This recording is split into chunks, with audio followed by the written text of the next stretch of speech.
नमस्कार, आप सभी अतिथियों का बहुत-बहुत स्वागत है। आज हम बिहार स्वाभिमान मंच के इस पृष्ठ पर एक खास कार्यक्रम के साथ मिल रहे हैं, जिसका शीर्षक है नए बिहार के निर्माण में युवाओं की भूमिका। विषय थोड़ा अलहदा है, थोड़ा नवीन भी है और इसमें बातचीत हम काफ़ी कर सकेंगे। इसलिए हमने खास तौर से अपने-अपने क्षेत्र के विशेषज्ञों को आमंत्रित किया है। तो कार्यक्रम की शुरुआत से पहले मैं अपने अतिथियों का परिचय कराते चलूँ। विनोद कुमार सिंह पूर्व आईआरएस रहे हैं, सोशल वर्कर रहे हैं और इन्होंने कस्टम्स में अपनी सेवाएं दी हैं, सोशल थिंकर रहे हैं और 1992 बैच से आईएएस से इनका जुड़ाव हुआ, इनका सिलेक्शन हुआ है। इन्होंने 1100 छात्रों को नॉन फॉर्मल एजुकेशन से जोड़ा है, इनकी बहुत बड़ी उपलब्धि है और फिलहाल ये सोशल वर्क के कार्य से जुड़े हुए हैं और बिहार में और दिल्ली में और भारत के तमाम हिस्सों में अपनी सेवाएं दे रहे हैं। कार्यक्रम की इस अगली श्रृंखला में शामिल है हमारी अतिथि डॉक्टर ज्योत्सना मोहन जी, जो रीजनल कोऑर्डिनेटर हैं और सामाजिक कार्यों से जुड़ी रही हैं और फिल वक्त हमसे जुड़ रही हैं और ये अपनी सेवाएं दिल्ली में रहकर दे रही हैं। हमारे तीसरे अतिथि हैं डॉक्टर अजीत कुमार झा, जो आउटलुक से जुड़े हुए हैं, वरिष्ठ संपादक हैं और पत्रकारिता के क्षेत्र में अपनी अभूतपूर्व सेवाएं देते रहे। हमारे चौथे और महत्वपूर्ण दूसरे वक्ता हैं प्रोफेसर संतोष कुमार, जो डीन है स्कूल ऑफ लिबरल आर्ट्स और कल्चर से जुड़े हुए हैं और फिल वक्त गुजरात में है, संभवतः वहां से अपनी सेवाएं दे रहे हैं। और हमारे सबसे अंतिम वक्ता और सबसे महत्वपूर्ण वक्ता और सबसे वरिष्ठ वक्ता हमसे जुड़ रहे हैं आज, खासतौर से जो कोरिया से जुड़ रहे हैं, डॉक्टर सत्यप्रकाश जी। राजनीतिज्ञ हैं, विचारक हैं, समाजसेवी हैं और राजनीति में अपनी बहुत महत्वपूर्ण स्थान रखते हैं और इन्होंने कोरिया से कई देशों में पर्यटन और भारत और कोरिया के संबंधों को जोड़ने में उसे एक नया विस्तार देने में महत्वपूर्ण भूमिका निभाई है। आप सभी अतिथियों का बहुत-बहुत स्वागत है आज बिहार स्वाभिमान मंच के इस पेज से, जहां आज हम बातचीत करेंगे एक ऐसे मुद्दे पे जो हम सबके से जुड़ा हुआ है, हम तमाम बिहार से जुड़े हुए लोगों से जुड़ा हुआ है, हमारे सरोकार से जुड़ा हुआ है और आज का विषय है बिहार के निर्माण में, नए बिहार के निर्माण में युवाओं की भूमिका। जब हम युवा की बात करते हैं तो युवा शब्द आते ही एक खास तरह का कॉनोटेशन हमारे दिमाग में आता है और ये शब्द आता है कि ऊर्जा से लवरेज और तमाम शक्तियों से लवरेज, ऊर्जा से लवरेज एक युवा। लेकिन हम जब बात करते हैं नए बिहार की, तो ये नया बिहार क्या है? ये थोड़ा नया कॉन्सेप्ट है। इस पे आज हम अपने वक्ताओं से जानने की भी कोशिश करेंगे कि हमें नए बिहार शब्द को लाने की आवश्यकता क्यों पड़ी और वैसा युवा जो देश और समाज की अपने मूल्यों को अपने देश में, समाज और राष्ट्र के निर्माण में अपनी भूमिका को महत्वपूर्ण तरीके से अदा करता है। आज उस युवा की भी चर्चा कि खासतौर से बिहार के युवाओं ने किस रूप में अपनी भूमिका को इस स्तर तक ले आकर बिहार के निर्माण में अपनी भूमिका को निभाया है। और सिर्फ अगर हम बात करें भूतकाल की, भविष्यकाल की और वर्तमान की, तो हमारे देश के युवाओं से, खासतौर से बिहार के युवाओं से ये उम्मीद जगती है कि वो सिर्फ वर्तमान में नहीं अपितु भविष्य से भी जुड़े विषय को लेकर अपने इंद्रधनुषी छटा को बिखेरेंगे। खैर, मैं बहुत ज्यादा वक्त नहीं लूंगी, संचालन की भूमिका है और संयोजिका भी हूँ आज के कार्यक्रम में। तो शुरुआत करूंगी मैं प्रोफेसर संतोष जी से कि वो आए और इस पे अपनी महत्वपूर्ण बात रखें और कुछ इनपुट्स के साथ, ताकि हम आगे इस श्रृंखला को बढ़ा सकते हैं। और चाहूंगी कि वो आज की बातचीत में अपनी ये बात रखें कि बिहार के नए निर्माण में युवाओं की कैसी और किस तरह की भूमिका होनी चाहिए। जी प्रोफेसर संतोष, स्वागत है आपका। धन्यवाद दर्शनी जी। सबसे पहले तो मुझे इस कार्यक्रम में आमंत्रित करने के लिए और इस बहुत ही अहम मुद्दे पे मैं अपनी थोड़ी बहुत समझ आपके साथ साझा कर सकूं। आप सभी लोगों के साथ आप सभी लोग जुड़े हुए हैं उस धरती से। मैं भी आना जाना होता रहता है, लेकिन अब अजीत सर सामने है, विनोद सर सामने है, तो विनोद सर तो खैर सीनियर थे हमारे। फिलहाल मैं कलकत्ता में हूँ दर्शनी जी, और कलकत्ता के एक बहुत इम्पोर्टेंट, बहुत बड़ी यूनिवर्सिटी है एडम्स यूनिवर्सिटी, जिसमें मैं पढ़ा रहा हूँ। मुझे ऐसा लगता है कि बहुत संक्षिप्त में शायद कुछ मुद्दे मैं रख सकूं ताकि उस पर डिस्कशन आप कर सकें आगे। मुझे लगता है कि पॉलिसीज का जो फ्रेमवर्क है उसके ऊपर हमें थोड़ा सा फोकस करना पड़ेगा कि किन पॉलिसीज को हम किस तरह से बिहार के धरती पर देखते हैं। और एक ऐतिहासिक पृष्ठभूमि रही है जो बहुत ग्लोरियस है। ये तो सही है कि बिहार का एक एक इतिहास है जो बहुत ही ग्लोरियस, हम आज भी इसके बारे में बात करते हैं, लेकिन मुद्दा ये है कि क्या हम उस ग्लोरियस हिस्ट्री को लेकर के हमेशा के लिए आगे जाकर के बगैर कुछ किए हुए हम उस पर काम कर सकते हैं, या हमें फिर से एक नया इतिहास लिखना बहुत ज़रूरी है। तो युवाओं की जब हम बात करते हैं तो कुछ स्टीरियोटाइप्स दिमाग में आ जाते हैं कि या तो आप एक्सट्रीम्स पे बात करते हैं, या तो ऐसा है या ऐसा है। तो ये बाइनरीज वाला जो मामला है, इसको हमें तोड़ करके एक इक्वल प्लेटफॉर्म की बात करनी चाहिए, जहाँ पे बिहार के स्टूडेंट्स, युवा, जिसमें सभी लोग हैं, हर हर पक्ष के लोग हैं, राजनीतिक भी हैं, और हमारे साथ पढ़ने वाले हमारे साथी थे बिहार के जेएनयू में, जो वहाँ पे बहुत इम्पोर्टेंट काम कर रहे हैं। लेकिन फिर उसमें से कई लोग बहुत कुछ काम नहीं भी कर रहे हैं जो कर सकते थे। तो ये कुछ मुद्दे ऐसे हैं जो पॉलिसी से जुड़ करके और पॉलिसीज को इम्प्लीमेंट करने के बाद उनमें सक्रिय भूमिका निभाने की बात को लेकर के एक पहला मुद्दा तो ये आता है कि हम किस तरीके से उन पॉलिसीज को युवाओं तक ले जाते हैं, और उस पॉलिसीज को इम्प्लीमेंट करने में युवाओं की भूमिका को हम किस तरह से हाईलाइट करते हैं। ये पहला मुद्दा हो गया। दूसरा मुद्दा ये हो गया कि शिक्षा व्यवस्था बिहार की अपनी एक अलग पहचान रखती है। मतलब मेरे पिताजी हमेशा कहते थे कि अगर आपको गणित में बहुत अच्छा करना है तो आपको एक अमुक किताब पढ़नी चाहिए या फिर उस किस्म की बातें करनी चाहिए। और मेरे ख्याल है कि गणित वणित जैसे मुख्य विषयों को लेकर के अगर हमारा बेस कुछ बहुत अच्छा बना है तो इसी वजह से बना है क्योंकि हमारी शिक्षा उसके उस सिस्टम में हुई थी, प्राथमिक शिक्षा, और उसके बाद भी काफ़ी कुछ होता रहा था। क्या अभी भी हम उसी को लेकर के उसी तरीके से हम ग्लोरीफाइड तरीके से हम बात कर सकते हैं आज की स्थिति में? ये बहुत इम्पोर्टेंट है।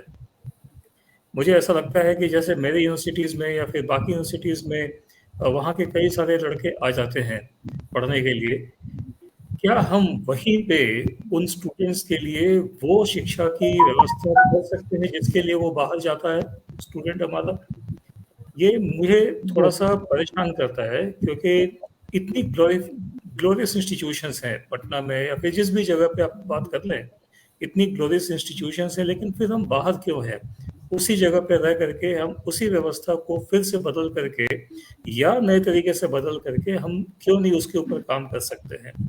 तीसरा, क्रांति की भूमि थी बिहार एक समय में, बहुत जबरदस्त क्रांति का संदेश दिया हमारे देश को बिहार ने, और हमेशा से उस तरह से रहा है, उसका एक भूमिका रही है उसकी, उस राज्य की।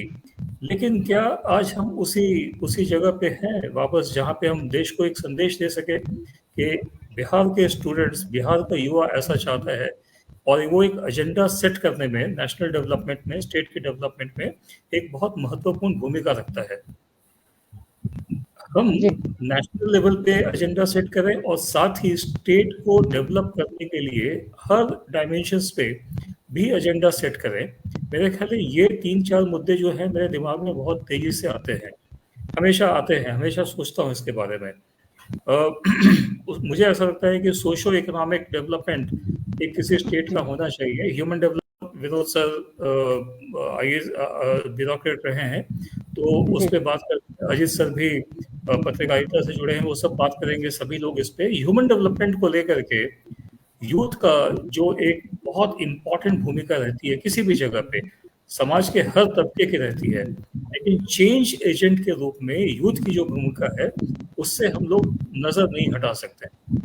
तो बिहार में यूथ को रह करके ह्यूमन डेवलपमेंट के अलग अलग डायमेंशंस को लेकर के यूथ का इंडक्ट होना, उसके अंदर उन पॉलिसीज को इन्फ्लुएंस करना, और बाद में शिक्षा व्यवस्था को लेकर के एक बहुत ही क्रांतिकारी तरीके से सोच पाना, ये बहुत इम्पोर्टेंट 3-4 मुद्दे हैं।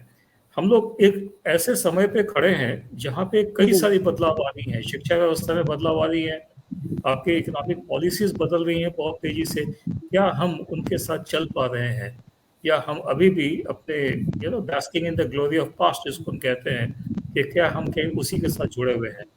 तो समय के साथ पेस मिला करके चलने में जो कठिनाइयां हैं वो अलग किस्म के मुद्दे मेरे ख्याल है सामने रखते हैं। तो ये कुछ बातें ऐसी हैं जो मैं प्राथमिक रूप से मैं आपसे बता सकता हूँ, प्राइमरी रूप से एजेंडा जी। सेट करने के हिसाब से आप hmm. I am sure doctor Satyaprakash हैं हमारे साथ, और या काफी लोग भी डेफिनेटली विल। कुछ ये कुछ मुद्दे रखेंगे इसके ऊपर। जरूर ये जरूर, मेरा बहुत आभार। मेरा कहना है जी। बहुत बहुत बढ़िया, आपने बिल्कुल ठीक कहा सर कि हमें कुछ एजेंडा सेट करने की जरूरत है और उस पर अभी काम करने की भी जरूरत है। मैं जी अपने पैनल में दूसरे अपने जो वक्ता हैं डॉक्टर सत्यप्रकाश जी, उन तक पहुंचती हूँ और उनसे जानने की ये कोशिश करती हूँ कि चूंकि आपका बड़ा ही व्यापक अनुभव रहा है, आपने भारत की संस्कृति और कोरिया की संस्कृति पे भी काम किया है, दोनों के समन्वय पे काम किया है व्यापक स्तर पे, आपने पर्यटन से जुड़े क्षेत्रों में भी काम किया है, चूंकि आप वहां से जुड़े रहे हैं और आप युवाओं की समस्या को भी समझते हैं। तो मैं ये जानना चाहती हूँ कि जिस तरह से आपने एक राजनीतिक विश्लेषक के तौर पे कई मंचों से अपनी बात कही है और रखी है, तो एक युवा के तौर पे अगर आप ये माने कि बिहार के युवा जो हैं वो राजनीति में किस तरह से अपनी दखल अंदाजी करें और किस तरह से अपनी उपस्थिति दर्ज करें और नए राज्य के निर्माण में अपनी भूमिका निभाएं, तो मैं इस पे थोड़ा प्रकाश डालने की अनुरोध करूंगी सत्यप्रकाश जी से कि आप बताएं कि किस तरह से राजनीति जो स्टूडेंट पॉलिटिक्स है वो स्टूडेंट्स को मोटिवेट करेगा भारत के बिहार के नए निर्माण में। तो आप जरा इस पे भी डालें अपनी रोशनी, और पर्यटन के क्षेत्र में भी, चूंकि आपका जुड़ाव पर्यटन से भी रहा। दर्शन जी, बहुत बहुत शुक्रिया आपको, आपने मुझे इनवाइट किया था इसमें, बहुत बहुत धन्यवाद आपको। मैं कोरिया में हूँ, कोरिया में 1:15 बज रहा है कोरिया में रात के 1:15। देखिए, बिहार के जो लोग हैं मैंने बुनियादी तौर पर बहुत ही विद्वान लोग होते हैं, बहुत दिमाग तेज है उनका। उसका कारण ये भी हो सकता है कि वहाँ बहुत सारा संघर्ष है, बहुत सारी प्रॉब्लम्स है, कंट्राडिक्शंस है, इसलिए भी वो दिमाग तेज नहीं करेंगे तो जी नहीं पाएंगे। और पूरे दुनिया में कहीं भी चले जाइए आप, तो आपको बिहार के लोग मिल जाएंगे, बड़े बड़े पोजीशन पर मिल जाएंगे। और लोग जो एक बार जो अमेरिका गया और फिर वापस नहीं आता है वो। तो मैं तमाम कुछ ऐसा नियम बनना चाहिए कि जो भी विदेश जाता है उसको 2 साल के लिए या 5 साल के बाद विदेश जाना जरूरी है। विदेश जाना बहुत जरूरी है, क्योंकि वहां जाएगा तो बहुत कुछ चीजें सीखेगा वो, हमारे ज्ञान में बहुत इनपुट करेगा वो, तो जाना बहुत जरूरी है। जी जी, बहुत जरूरी है जाना। लेकिन जाने के बाद कुछ ऐसा कुछ कमिटमेंट हो कि वो बंदा वापस आएगा, 5 साल हमारे यहाँ काम करेगा, जो भी करेगा वो, ऐसा कुछ कमिटमेंट होना चाहिए। हमारे यहाँ से लोग ऑल इंडिया मेडिकल इंस्टीट्यूट से पढ़ते हैं, IIT से पढ़ते हैं, करोड़ों रुपया खर्चा होता है हमारा, और लोग विदेश में जाकर काम करते हैं और विदेश में रह जाते हैं। मैं भी हूँ विदेश में, मैं JNU से पढ़ा हूँ, कोरिया में हूँ, लेकिन मैं कम से कम 5-6 करोड़ रुपया हर साल इंडियन गवर्नमेंट को देता हूँ मैं एज ए टैक्स। तो मैं भागा नहीं हूँ, मैं भारत के लिए काम कर रहा हूँ, भारत की आर्थिक व्यवस्था के लिए बहुत काम कर रहा हूँ। हर साल 20,000 लोगों को इंडिया भेजता हूँ, और सिर्फ टूरिज्म से जुड़े हुए, जानते ही आप लोग, होटल है, ट्रांसपोर्ट है, लोकल लोग हैं जो जिनको जॉब मिलता है, बहुत ही जॉब ओरिएंटेड काम है टूरिज्म। तो ऐसा कुछ होना चाहिए जो हमारे बिहार से लोग पढ़ लिख कर जाए बाहर, उनके साथ कोई कमिटमेंट हो कि वो वापस दें, वापस बैक करें उसको। हमारा एक बहुत ही हमारे परिवार का एक लड़का है जो शिकागो में रहता है, IIT से BTech किया, MTech किया, और अभी वो वहीं पर पढ़ा हुआ। उसको हमें पढ़ाने से क्या फायदा हुआ? करोड़ रुपया खर्चा किया गया IIT में, और वो बिल्कुल शिकागो का है, कोई मतलब नहीं है भारत सरकार से, भारत से कोई लेन देन, वो आता भी नहीं है। वो 10 साल पहले एक बार आया था, अभी आया भी नहीं कई सालों से। तो इस प्रकार का जो मानसिकता है, इसको हमें बुनियादी तरीके से ठीक ठाक करना चाहिए। और बिहार में बहुत ही बढ़िया जमीन है, बिहार की जमीन जो बहुत बढ़िया है वहां पर, लेकिन हर साल बाढ़ की समस्या है। बाढ़ को किसी वैज्ञानिक तरीके से हम उसको ठीक कर सकते हैं जी। और बहुत जरूरी बात है कि हम लोग बिहार के एजुकेशन पर, ये नैतिक शिक्षा पर बहुत ध्यान दें। हम बिहारी लोग, मैं भी बिहारी हूँ, मैं बिहार का ही हूँ, मैं भी आरा से जुड़ा हुआ हूँ। तो बिहार के लोग जो है ना, थोड़ा सा ये नैतिकता बहुत जरूरी है। मतलब सड़क बनती है करोड़ रुपये में, एक मोहर लगता है, उसमें पैसा जो है 80% गायब हो जाता है, सड़क फिर बनता है। ये कल्चर जो है हमारे पूरे बिहार में, पता नहीं क्यों, पैसा हम लेकर क्या करेंगे? 70 साल 80 साल के बाद मर जाएंगे, सब कुछ यही रह जाएगा। सारा रामायण महाभारत की बातें हम करते हैं, लेकिन पता नहीं क्यों पैसा चाहिए, पैसा चाहिए। नैतिक एजुकेशन बहुत जरूरी है। बिहार में नैतिक एजुकेशन बहुत जरूरी है और नैतिक एजुकेशन बहुत जरूरी है। और कई और ये जो जाति है हमारी, जो धर्म और जाति, ये बहुत बड़ा विषैला चीज है हमारे बिहार के उत्थान के लिए। ये हर जगह जात चला आता है, चुनाव होता है तो कैंडिडेट अच्छा भी है और एक पर्टिकुलर जात का है तो उसी को चुनाव, उसी में उसको वोट देना है। तो जात और धर्म, जो हिंदू मुस्लिम दुनिया भर की जो पहलियां हैं, इसको बिल्कुल इस पर बात ही नहीं होनी चाहिए, इस पर चर्चा ही नहीं होनी चाहिए। मैंने एक मुसलमान तो वो आदमी है, मुसलमान थोड़ी हो, कोई एक SC ST है, उसको वो एक आदमी है, उस पर चर्चा ही नहीं होनी चाहिए कि ये SC ST क्या होता है, ब्राह्मण क्या होता है। इसकी बुनियादी तौर पर कक्षा 1 से लेकर 5 तक इसको बहुत बढ़िया से मैंने बिल्कुल DNA के अंदर ये चेंज होना चाहिए। बिहार का भविष्य बहुत उज्जवल है, बहुत बढ़िया जमीन है। और जैसे कि आप सर बता रहे थे संतोष जी, बिहार पता हुआ आप लोगों को कि लोकतंत्र जो है वैशाली से शुरू हुआ था, सबसे प्राचीन लोकतंत्र जी। 7,777 मेंबर्स थे उसमें। वो उस वक्त मेंबर जो था ना, वो 10 लाख पर एक आदमी नहीं था, कुछ लोगों में होंगे वो, इसलिए 7,777 वहाँ के मेंबर थे वो उसके। और राजा का चुनाव जो है पहला लोकतंत्र, और दुनिया भर की ऐसी बातें हैं बिहार के बारे में जो कि हम जानते हैं। बड़ा ही आगे बढ़ना चाहिए बिहार को, बहुत भविष्य उज्जवल है बिहार का, दिमाग बहुत तेज है। हाँ, लेकिन उसका एक सही रास्ते में जाना चाहिए, नैतिक शिक्षा पर जोर देना चाहिए बहुत ज्यादा। नैतिक शिक्षा, झूठ प्रकाश जी ने जी नैतिकता की बात कही, बहुत अच्छा मुद्दा उठाया आपने, नैतिकता और सामाजिक समानता की बात कही आपने। एक ऐसे सेकुलर समाज की बात कही है जो हमारे राज्य के विकास में अभूतपूर्व योगदान दे सकता है। और इससे निश्चित ही हमारे जो श्रोता सुन रहे होंगे या जो पॉलिसी मेकर्स हैं इस जो सुन रहे होंगे या जिन्होंने सामाजिक समरसता को लेकर एक अपना मापदंड तय कर रखा है, वो उसके बारे में विचार करेंगे। अब हम आगे बढ़ते हुए चलते हैं विनोद कुमार सिंह सर के पास और जानने की कोशिश करेंगे विनोद सर से, चूंकि इनका प्रशासनिक क्षेत्र में काफी बड़ा और लंबा अनुभव रहा है। इन्होंने कई भारत के कई हिस्सों में काम भी किया है और प्रशासनिक ढांचे को ये समझते हैं अच्छी तरीके से। तो मैं ये जानने की कोशिश करूंगी विनोद सर आपसे कि क्या कुछ किया जाए कि बिहार को एक नए सिरे से, चूंकि हम पिछले कई दशकों में देख रहे हैं कि बिहार जो मुख्य धारा से, विकास की मुख्य धारा से कटा हुआ राज्य माना जाता रहा है और बीमारू जो राज्य है उस टैग से बाहर नहीं निकल पा रहा है। वो जो सो कॉल्ड एक टैग है वो अभी भी इसके साथ चस्पा है। तो क्या कुछ प्रशासनिक ढांचे में बदलाव किया जाए कि बिहार को मुख्य धारा के साथ जोड़ा जाए, विकास के साथ जोड़ा जाए? और चूंकि आपका अनुभव है प्रशासनिक क्षेत्र में और आपने काम भी किया है, तो जरा इस पर प्रकाश डाल। जी विनोद सर। धन्यवाद दोस्तों।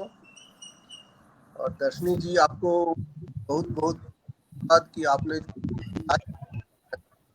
बिल्कुल जागृत मुद्दा जो है नए बिहार युवाओं, तो नए बिहार क्या है, मैं जरा उसका पैराडाइम है उसको जी मैंने अपने वक्तव्य की शुरुआत में ही कहा था कि नया बिहार क्या है, इस पे जरा प्रकाश डालें। नए बिहार जानने के लिए जो है नया बिहार को समझ जी, क्योंकि नए याद है वो कहीं कहीं पुराने बिहार से बच पड़ती है। हम लोग जो है वो सबसे पुराना जो लोकतंत्र या गणतंत्र है जी, पिछले जो गणराज्य थे वो आपकी वॉइस कट रही है सर, थोड़ा आप माइक ठीक करें, प्रॉपर आवाज नहीं आ रही है। अब आ रही है? हाँ अब ठीक है। अब ठीक है। हाँ ठीक है, बीच में पुस्तक था हटा दिया। तो बिहार जो है पुराना बिहार भी कम गौरवशाली नहीं है। अब सवाल है कि हम नया बिहार क्यों बनाए। पुराने बिहार में जो ये चाणक्य की भूमि है, चंद्रगुप्त की भूमि है, राजा जनक की भूमि है जी। और इसके बाद जो है सो अनेक सारे विद्वान और वैज्ञानिक हमारे यहाँ हुए हैं जी। जब हम थोड़ा पीछे मुड़ के जाते हैं ब्रिटिश राज्य की तरफ, तो वीर कुंवर सिंह की भूमि है, डॉक्टर राजेंद्र प्रसाद की भूमि है, सच्चिदानंद सिन्हा की भूमि है, डॉक्टर जयप्रकाश नारायण की भूमि है। हमारे स्वतंत्रता सेनानियों ने बहुत ही नाम किया देश में और बिहार को ये गौरव मिला कि भारत का प्रथम राष्ट्रपति जो है वो बिहार से चुना गया। किसी भी तरह से जो बिहार का जो इतिहास है प्रशासनिक, वो बताता है कि 1966 तक 67 तक बिहार जो है वो बेस्ट एडमिनिस्ट्रेटेड स्टेट में गिनती होती थी। सबसे जो समृद्ध और सुघर रूप से जो उत्तम ढंग से जो प्रशासित प्रदेश है उसमें बिहार था। और सभी प्रशासनिक अधिकारियों का ये ड्रीम होता था कि उनको बिहार कैडर मिले या बिहार में काम करने का मौका मिले। तो जो नया बिहार जो है वो कैसा हो, महात्मा गांधी का एक ड्रीम है। इंडिया के बारे में तो पैराडाइम डिफाइंड है, गांधी ने किया है कि I shall work for an India where there will be no high class और low class of people, where all people will think that it is their own country. तो बिहार के बारे में ये तो सही है कि सारे बिहारी अपने को बिहारी समझते हैं, बिहार की आइडेंटिटी को कोई भी क्राइसिस नहीं है। हम बिहारी हैं और हम हर जगह बिहारी रहते हैं, कहीं भी जाते हैं, चाहे कैलिफोर्निया में हो, चाहे हमारे मित्र जो डॉक्टर सत्यप्रकाश जी है वो सियोल से कोरिया में है, वहाँ बिहारी आइडेंटिटी जो है वो हर जगह है। हमारे अजीत झा जी हैं जो शिकागो में या और सारे जगह पर रहे हैं, वहाँ भी वो बिहारी बन के थे। सवाल ये है कि नया बिहार कैसा हो, क्योंकि कुछ न कुछ समस्या है जो पुराने बिहार को, जो अभी वर्तमान बिहार है जिससे हम लोग संतुष्ट नहीं है। तो बिहार में किस तरह का बिहार बने, मेरी समझ से जो प्रशासनिक अनुभव है और जो इनपुट है, बिहार की जो लिटरेसी, जो युवाओं का परसेंटेज है, सबसे पहले मैं कहना चाहूँगा पुरुष जो है वो जो 25 साल से नीचे का है वो 57.4% है, 57.4%। महिला जो है 56.9% है। वर्तमान में जो युवाओं का प्रतिशत है वो बिहार में सबसे ज्यादा है। नए बिहार के निर्माण में युवाओं की भूमिका है, मैं उसको पैराडाइम को डिफाइन कर रहा हूँ जी। तो युवाओं की जो संख्या है वो सबसे अधिक है। इसके बाद लिटरेसी का आता है। लिटरेसी में बिहार का जो 2011 की जो जनगणना है उसमें लिटरेसी 61% के लगभग है जी। तो अभी जो है हम लोग उम्मीद करते हैं कि अभी अगर जनगणना हो तो 70% या 71% के 70 के पास 70s में होगा हमारी जो लिटरेसी है। लेकिन जो ह्यूमन डेवलपमेंट के जो मापदंड है उसमें हम लोग कहीं न कहीं काफी नीचे पाते हैं अपने को। तो प्रशासनिक दृष्टि से क्या कदम लिया जाए कि बिहार जो है वो फिर अपने गौरव को प्राप्त करे। और इतनी विशाल संख्या जो है, तो युवाओं का जो पुरुष का प्रतिशत जो 57.4 है, महिला का 56.9, भारत में सबसे अधिक है। तो सबसे अधिक युवा दे के सबसे कम इंडस्ट्रियल प्रोडक्शन का जो राज्य है जी, उसमें क्या होगा। मैं निराशावादी नहीं हो रहा हूँ, क्योंकि निराशा में ही आशा की बीज होता है। अगर हम वर्तमान से असंतुष्ट होना नहीं सीखेंगे तो भविष्य के लिए सृजन नहीं कर पाएंगे। ये जरूरी है कि वर्तमान की कमियों को हम देखें, जिससे फ्यूचर के लिए हम जो है अपना जो है सो प्लान बना सकें। तो बिहार की जो सबसे बड़ी समस्या है, लिटरेसी में भी हम बहुत अच्छे नहीं हैं। हालांकि हम ये मानते हैं कि बिहार के लोग बहुत प्रबुद्ध होते हैं। जैसा कि सत्यप्रकाश जी ने कहा है कि बिहारी दिमाग जो है, चाहे वो संघर्ष या जिस कारण से भी हुआ हो, काफी तेज होता है, काफी स्ट्रगल करता है। तो जो बिहार के लोग हैं उसको सबसे जो मूल आवश्यकता है वो है शिक्षा की, जो स्किल्ड है जी। हमारे यहाँ इस तरह का स्किल हो कि यहाँ इंडस्ट्रियलाइजेशन हो, यहाँ के लोगों को रोजगार मिले। क्योंकि जो बहुत बड़ा चैलेंज है, सारे चैलेंजेस में सबसे बड़ा है कि बिहार के लोग बड़ी संख्या में बाहर जा रहे हैं। और हमें दूसरे राज्यों में सुनने को भी मिला था। मैं जब गुजरात में था तो हमको एक यूपी के अधिकारी बोले थे कि आप बिहारी हो, आप इतने अच्छे हो, आप इतना ब्राइट हो, आप लोग आप बिहार के लिए कुछ क्यों नहीं करते।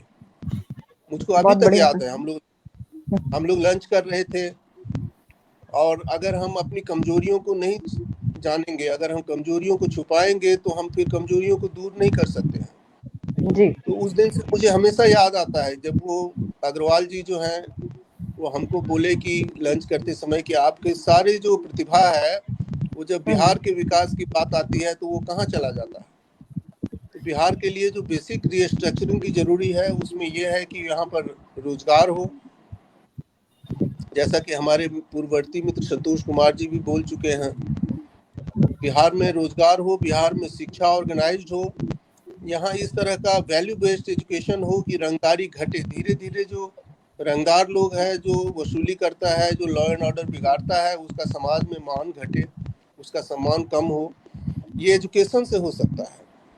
और जो नैतिकता का पार्ट वाला एजुकेशन है वो हो, और बिहार का जो एजुकेशन सुधर जाए, बिहार का स्किल सुधर जाए, यहाँ पर लॉ एंड ऑर्डर बेटर हो जाए, यहाँ पर समाज में जो है सो करप्शन कम हो जाए, तो प्लानिंग के द्वारा बिहार को रोजगार, जो यहाँ इंडस्ट्रियों का ढेर लगाया जा सकता है। हम मिनरल में भी पीछे नहीं है, हमारे बगल में झारखंड में इतने सारे मिनरल्स हैं, तो उसका ट्रांसपोर्टेशन कॉस्ट भी ज़्यादा नहीं होगा। तो मैं बहुत ज़्यादा नहीं कहना चाहूँगा, मैं चाहूँगा कि जो अजीत झा जी अभी बोलेंगे तो हमारे जो या और बाकी वक्ता हैं वो हमारे इन मुद्दों को और प्रकाशित करें कि हम कौन सा रास्ता अपना जिससे बिहार को रोजगार मिले, बिहारी लोगों को बड़े स्तर पर पलायन न करना पड़े। और जैसा हमारे मित्र ने कहा है कि जब बिहारी जहाँ जाता है वहीं रह जाता है, तो वो लौट के आए और जहाँ भी काम का अनुभव, लेकिन अपना जो ड्रीम होम है, जो बुढ़ापा बिताना है बिहार में, अपना जो लास्ट समय बिहार में बिताना है, जैसा कि मैंने सोचा है, मैं अभी बिहार में हूँ, तो उस तरह से जो है सो लोग सोचे। इसके साथ मैं उज्जवल भविष्य के साथ अपनी बात खत्म करना चाहूँगा ये कह के कि 1912 ईस्वी में बिहार की स्थापना हुई थी, और आधुनिक बिहार के लिए क्या क्या आवश्यक है जिससे हम निश्चित रूप से आधुनिक बिहार की तरफ बढ़ें, जिसमें कि एक अच्छा जीवन मिले लोगों को रोजगार मिले, लोगों का शोषण नहीं हो, जातिवाद न हो, जाति प्रथा रहे, वो एक ऐतिहासिक चीज होके रहे, लेकिन जातिवाद न हो, धर्म के आधार पर, जाति के आधार पर, रंग के आधार पर भेदभाव न हो। एक ऐसे बिहार का जो सपना है उसकी तरफ हम बढ़ें। इसके साथ मैं आयोजिका को धन्यवाद देता हूं और अपने मित्रों से मैं इस कार्यक्रम को आगे बढ़ाने का आग्रह करता हूं। बहुत आभार सर। आपने एक बहुत अच्छी बात कही कि हमें जड़ों की ओर लौटना होगा, और ये सबसे महत्वपूर्ण काम है कि जब हम एक खास वक्त अपनी पेशेवर जिंदगी का गुजार देते हैं कहीं और मिट्टी से बाहर, तो एक वक्त ऐसा भी आता है जब हमें अपनी धरती पे लौटना चाहिए, and we have to give back. तो ये बहुत अच्छी बात आपने कही कि हर बिहारी को अपने जड़ों से जुड़ना चाहिए और लौटना चाहिए। खैर, बहरहाल हम आगे बढ़ते हैं, हमारे अगले वक्ता हमारी प्रतीक्षा में है, डॉक्टर अजीत कुमार झा को मैं आमंत्रित करना चाहूंगी और उनसे जानने की कोशिश करूंगी कि अजीत सर का चूंकि बहुत व्यापक अनुभव है, पत्रकारिता में रहे हैं, देश विदेश का दौरा किया है इन्होंने, तमाम बड़े मंचों से इन्होंने अपनी बात भी रखी है, और चूंकि बिहार से ताल्लुकात रखते हैं तो निश्चित ही इनका अनुभव भी बहुत व्यापक होगा बिहार को लेकर, बिहार की सामाजिक, आर्थिक और राजनीतिक स्थिति को लेकर। तो डॉक्टर अजीत से मैं ये जानना चाहूंगी कि 2021 की अगर हम बात करें तो बिहार को जो स्पेशल पैकेज दिया गया है वो है 924.41 करोड़, जो कि एक केंद्रीय सहायता के तौर पे बिहार को दी गई है। और अगर हम बिहार की खासियत की बात करें, जैसा कि अभी विनोद सर भी बता रहे थे कि बिहार में बहुत सारी चीजें हैं, बहुत सारी संभावनाएं हैं, तलाशने की जरूरत है। तो बिहार की खासियत की अगर हम बात करें तो हमारे यहाँ ऐतिहासिक स्थल है, कृषि योग्य भूमि है, उपजाऊ जमीन है, मेहनती लोग हैं, टैलेंटेड युवा हैं, और बहुत बड़ी इच्छा शक्ति है युवाओं की, बिहारियों की। ये सारी खासियत हमारे पास मौजूद है। अगर हम मूल समस्या पे आए बिहार की, तो बिहार में अधिकतम जनसंख्या का जो घनत्व है, डेंसिटी ऑफ पॉपुलेशन, वो एक बहुत बड़ी समस्या है।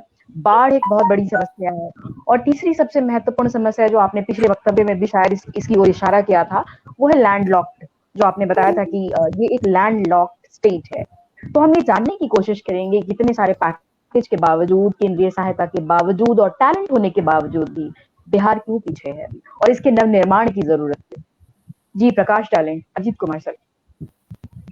Thank you, Dr. Darshini. Please permit me to speak in English because I'm more comfortable in English, if you don't mind. Carry on. Okay. First of all, let me point out that on two important occasions, Bihar provided leadership to this country. Some of the previous speakers pointed out, first time it was during the independence movement.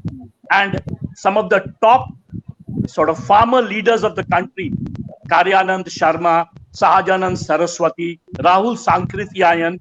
These were the top leaders at that time which were leading the fight against the British colonial rule. And Gandhiji, when he landed in Champaran, he took over, in fact, the leadership. He was able to take over the leadership of the entire Kisan Sabha of Bihar, and he provided it a new kind of leadership which resulted in Indian independence. And as a result, we ended up in 1947 with the first president, Dr. Rajendra Prasad from Bihar. So Bihar provided a great leadership during the independence movement. Most of us are aware. But more importantly, when India was hit by the national emergency in 1974, the youth of Bihar protested in that famous, JP Andolan, as everyone calls it, total revolution by JP. And that was the second time that Bihar provided a national leadership to the country. In fact, people always say about Jayaprakash Narayan that Jayaprakash Narayan was the best prime minister India never had. So it is unfortunate that even though we provided the best prime minister, the first president, we've never had a prime minister, but JP was much more. He was like a national leader, almost the role of Mahatma Gandhi. Now it was that young leadership which was trained by JP during the total revolution, which came to power in 1990, and it was whether it was the RJD under Lalu Prasad Yadav or JDU under Nitish Kumar, it is that same leadership. Even if you look at BJP, for example, many of their leaders were part of that JP Andolan. So politically, Bihar has always provided brilliant leadership. But at this moment, does Bihar need merely political leadership or something more? And I feel, as the debate is unfolding, I feel that more than political leadership, what Bihar requires, which Bihar never had in its history, I would argue, Bihar never had a strong entrepreneurial class, business class. Yes. And that is something which needs to be inculcated among the youth of Bihar. If you look at the top states in the country today, Gujarat, Maharashtra, Tamil Nadu, Karnataka, Andhra, the coastal states of India, for example, all of them have done exceedingly well. One reason is that basically they have a very strong entrepreneurial spirit. They have a very strong, even their diaspora, which is abroad, has very powerful businessmen inside them. Whereas, unfortunately, in Bihar, we have produced a few.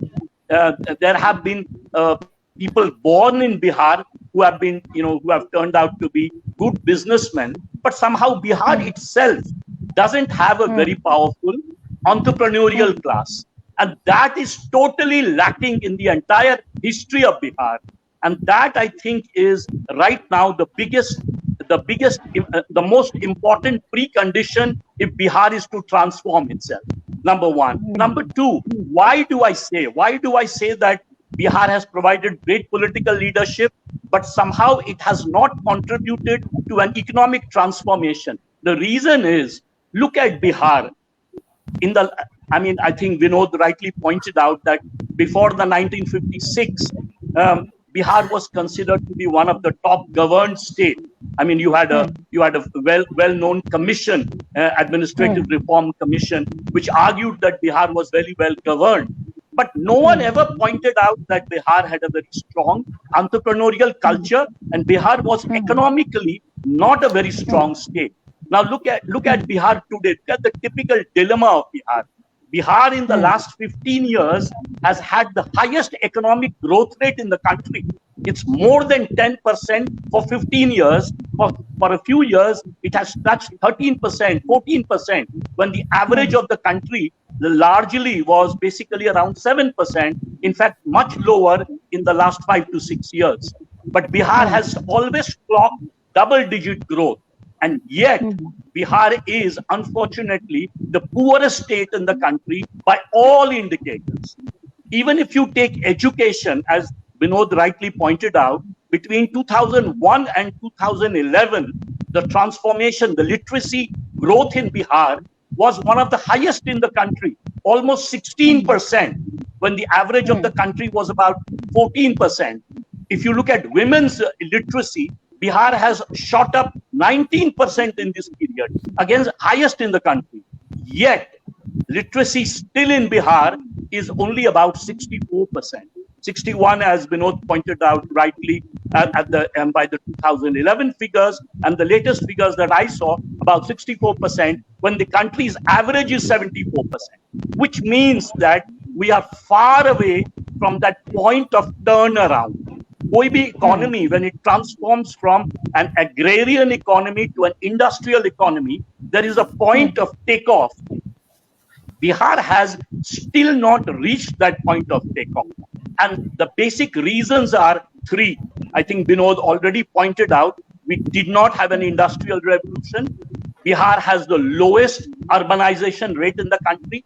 It's only 11%. The rest of the country is around 30%. States like Bengal, about 35%. Southern states, Goa, Tamil Nadu, touching 45 to 50%. Whereas Bihar is urbanized only 11%. So that is a big obstacle to any kind of economic transformation, to industrialization. Bihar, after it was bifurcated between Bihar and Jharkhand, Bihar has practically no industries, except for maybe Barauni, Begusarai, a bit of Muzaffarpur, and a few other states, few other districts. But Bihar has practically no industrialization. We live in a pre-industrial I would say comparatively, if you compare it to Maharashtra, Gujarat, Tamil Nadu, Karnataka, most of these coastal states, even if you compare it to, let's say, for example, Uttar Pradesh, we are much behind in terms of our industrialization strategy. Agriculturally, Bihar is, as one would argue, majority agriculture. 75 to 80% of Biharis are dependent on agriculture. Our overall growth rate is very high, as I pointed out, more than 10%. But ironically, our agricultural growth rate is not very high. In fact, in the initial years when Nitish Kumar took over, the agricultural growth rate had shot up to about 3 to 4%, but then it came down. And in the last 5 to 7 years, Bihar's agricultural growth rate is a mere 1.5%, which is actually lower than the population growth rate. So agriculturally, we are not growing. So we are a stagnant agricultural economy. So if you want to transform Bihar, you need to create industrialization. Services sector in general, all over the country has grown in India overall. Still, we are far behind states like, for example, Karnataka, or for example, let's say Andhra Pradesh. They are much more ahead in digital software or any other kind of services sector. If you look at the division between agriculture, industry, and services, the figures will show you that Bihar is more than 51% services. But these are very small-time jobs. These are basically opening ATMs and opening sort of telephone booths. So those don't really count as a serious service sector economy. So in that sense, the only thing we have left in front of us is agriculture. Bihar needs a lot of money in agriculture, and therefore you need entrepreneurs. Punjab, the entrepreneurs from Punjab or Gujarat will be investing in those states. They will not necessarily come to Bihar. So what Bihar needs to do very seriously, and the younger generation, they should realize that this is utmost importance. Go to the Bihari diaspora all over the world, both abroad and the Bihari diaspora in Delhi, Bombay, in the southern states. There are a lot of very bright Bihari engineers, doctors, professional classes. Have the political class of Bihar tie itself up with these so-called small-time entrepreneurs, I would call them, and think of a major transformation of the state, both in terms of industrialization, maybe to some extent the growth of services sector, but much more important, the growth of agriculture. And Bihar, of course, has a lot of potential. If done properly, it can transform in a major way. because Bihar's agricultural productivity potentially should be one of the highest in the country. Unfortunately, the input cost in agriculture these days is so high, but the output is not so high given the fact that agriculture commodity prices are low. So what we really need to do is tell the youth, you know, in the last assembly election, you saw leaders of almost all political parties were largely young, whether it was, you know, RJD, whether it was, you know, Ramvilas Paswan's son, for example, who came up. Many of the other younger leaders you saw from the other political parties coming up, but none of them seemed to give the vision that, for example, JP gave during 1977. So what we basically need is a vision of massive economic transformation. If we don't, I think it will be too late and we'll end up remaining. Let me point out, and this is very sad to hear, that Bihar is not only the poorest state in the country, it's one of the poorest zones all over the world. In fact, even if you compare it to countries like Africa, Bihar is much poorer. And one basic reason is the land to man ratio. The land to man ratio is one of the worst in the country. In fact, because the population is almost about 22 crores and the land area compared to that is very small. So, so to sum up, I would say that the problems are very serious nature. What Bihar has provided in the past is great political leadership, but Bihar has never provided an entrepreneurial class, leaders. Bihar has never provided, let's say Bihar has never had Nobel laureates that neighboring Bengal has produced, 3 of them, 1 in literature, 2 in economics. So we need to go beyond merely saying Biharis have done well. What we need to do is, if you want to compare ourselves to the other better doing states in this country, if we want to get out of the Bimaru status, we need very ambitious, tall, visionary leadership, more than politics, more in enterprise, more in education, more in the other areas. Sure, absolutely right. Thank you, sir.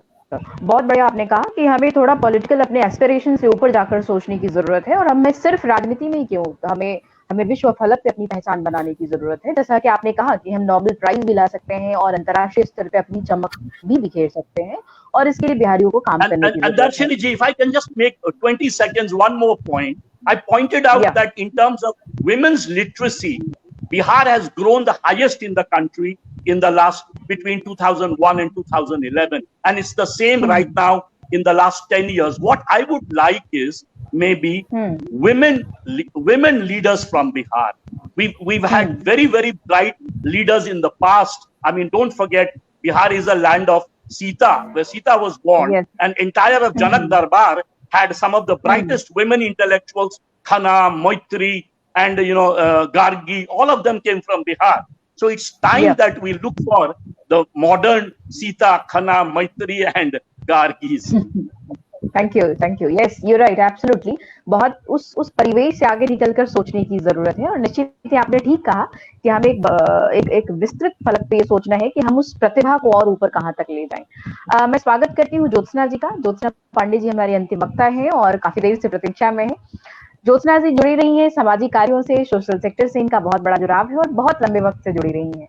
Jyotsna जी, एक सवाल बड़ा important, जब मैं आपके लिए मैं आपका आह्वान कर रही थी, उस वक्त मेरे दिमाग में आया, मेरे मस्तिष्क में एक चीज कौंध रही थी कि अभी हाल में ही ऑक्सफैम ने एक रिपोर्ट जारी की है बिहार को लेकर, जिसमें ये बताया गया है कि बिहार का जो स्कोर है 100 में से 74 है, और वो किस मामले में, असमानता घटाने की बात के मामले में। ऑक्सफैम ने ये भी खुलासा किया है कि जो कि अभी कोरोना का दौर चल रहा था बिहार में, और बिहार अकेला ऐसा राज्य है जिसने अपने जीडीपी का 2%, असम के बाद अगर हम देखें तो जीडीपी का 2% उसने स्वास्थ्य संरचनाओं में और ढांचा पे खर्च किया है। बावजूद इतनी अंतर्राष्ट्रीय संस्था इतनी बड़ी बात कह रही है और हमारी सामाजिक संस्थाएं वहां जाकर काम कर रही है, आप तो इस सेक्टर में रही हैं और काफी लंबा जुड़ाव रहा है। मैंने हाल के पिछले कई सालों में देखा है कि कितने सारे ऐसे प्रोजेक्ट्स हैं जो बंद हो गए हैं या तो हाशिए पर बैठे हुए समाज तक पहुंच नहीं पाए हैं। तो उन परियोजनाओं के लाभों को तो सोशल सेटअप में जिससे जुड़ाव है आपका, और वहां तक कैसे पहुंचाया जाए, जो अंतिम पंक्ति में खड़ा व्यक्ति है। खासतौर से मेरा ध्यान मैं आकृष्ट करना चाहूंगी महिलाओं की ओर। तो समाज से पिछड़े वर्ग से ताल्लुकात रखने वाली महिलाएं या फिर जो अशिक्षित हैं या फिर जो जो आर्थिक रूप से सशक्त नहीं है, उन महिलाओं तक हम इस समानता को कैसे पहुंचाएं और उस असमानता को पाटने की कोशिश कैसे करें सामाजिक स्तर में। तो जरा इस पे आप प्रकाश डालें।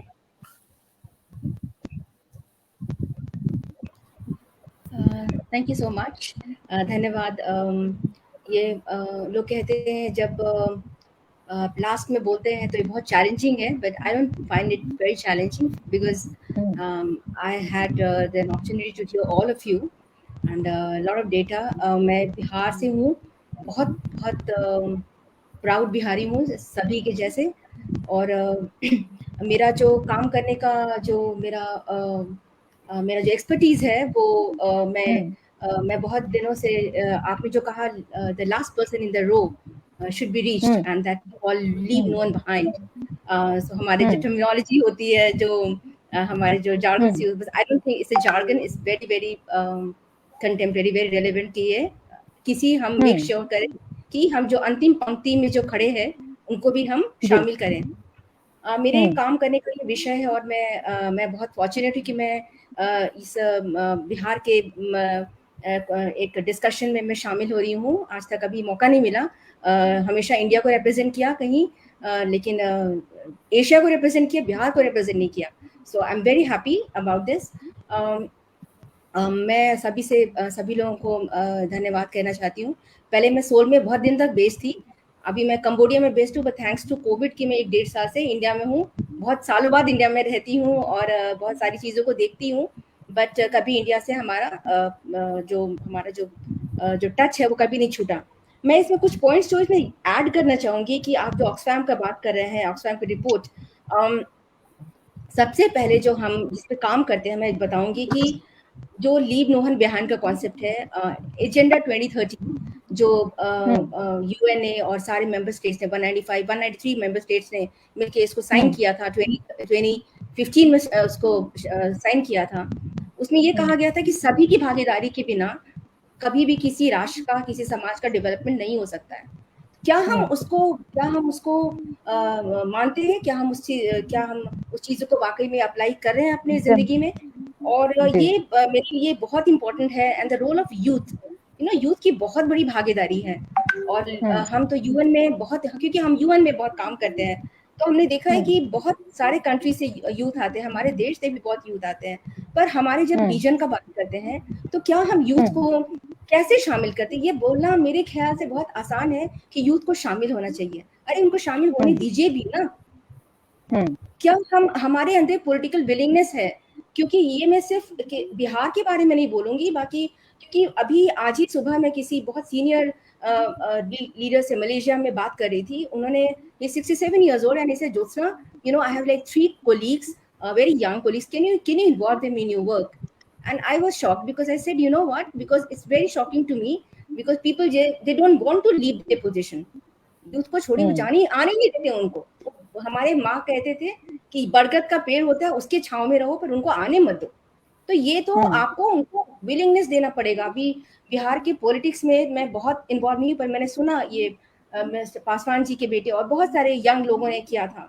तो क्या विलिंगनेस थी कि उनकी बात को सुनी जाए? मैं नहीं जानती वो अच्छा बुरा या गलत या सही वो क्या बोल रहे हैं, I am not even going into that, but मेरा वो सवाल है आप कितना आप इन्वॉल्व करना चाहते हैं, आपके अंदर कितनी विलिंगनेस है उनको इन्वॉल्व करने की। ये और दूसरा चीज, रोल ऑफ पार्लियामेंटेरियंस एंड लोकलाइजिंग, आप यूथ को इन्वॉल्व कीजिए ना। उनको लोकल डेवलपमेंट, उनको यूथ में को शामिल कीजिए ना। आप कितने यूथ को शामिल करते हैं, कितने पिछड़े वर्ग की महिलाओं को शामिल करते हैं? Sorry, I am not getting into the statistics, although I have the statistics background. No, carry on, please. I'm just saying that it's a matter to think about how many youth, what's the percentage of youth that we willingly involve them into the development work, especially at the local level, get them into policy. हम बहुत साल पहले बिहार इसमें छोड़कर आए कि लग रहा था कि अब क्या करें, चलो भैया जेएनयू में हो गया, उसके बाद से चले गए, लेकिन कहीं ना कहीं ये तो लगा होगा ना कि हमारा कोई भविष्य नहीं है, लेकिन हमको वो भविष्य क्रिएट करना होगा।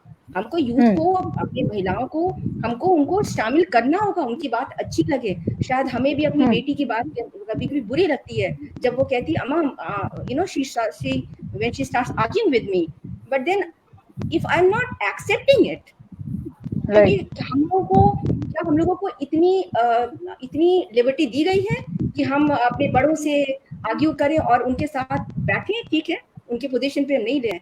तो आई थिंक ये विलिंगनेस बहुत जरूरी है कि हम यूथ को शामिल करें, खासकर लोकल लेवल पे। पॉलिसी मेकिंग थोड़े लेवल पे आती है, बड़े लेवल पे आती है, but let's involve them, let them feel that they are responsible.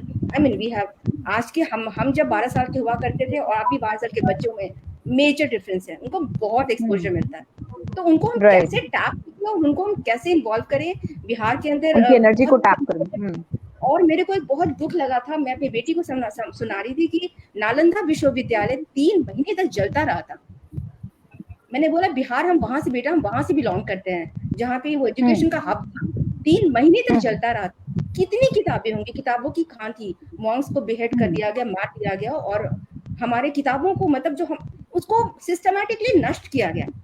तो वो हम नए बिहार की बात तो मैं नहीं जानती, लेकिन हमें अपने उस पास से भी हमको अटैच रखना पड़ेगा, अपने यूथ को बताना पड़ेगा कि कितना गौरवशाली हमारा बिहार है और हम कैसे उनको इन्वॉल्व कर सकते हैं। मेरे लिए आई थिंक ये बहुत इंपॉर्टेंट है, the role of education I would say, क्योंकि जब हम पढ़ते थे तो बहुत बार कभी स्टूडेंट धरना फलाना ढिमका होते होते वो सेशन लेट हो जाते थे।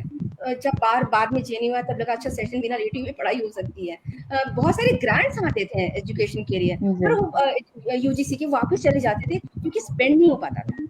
तो ये बहुत बड़ी समस्या थी जी। तो ये अभी क्या स्टेटस है, क्योंकि अगर हम एजुकेशन को तोड़ देंगे तो रीढ़ खत्म।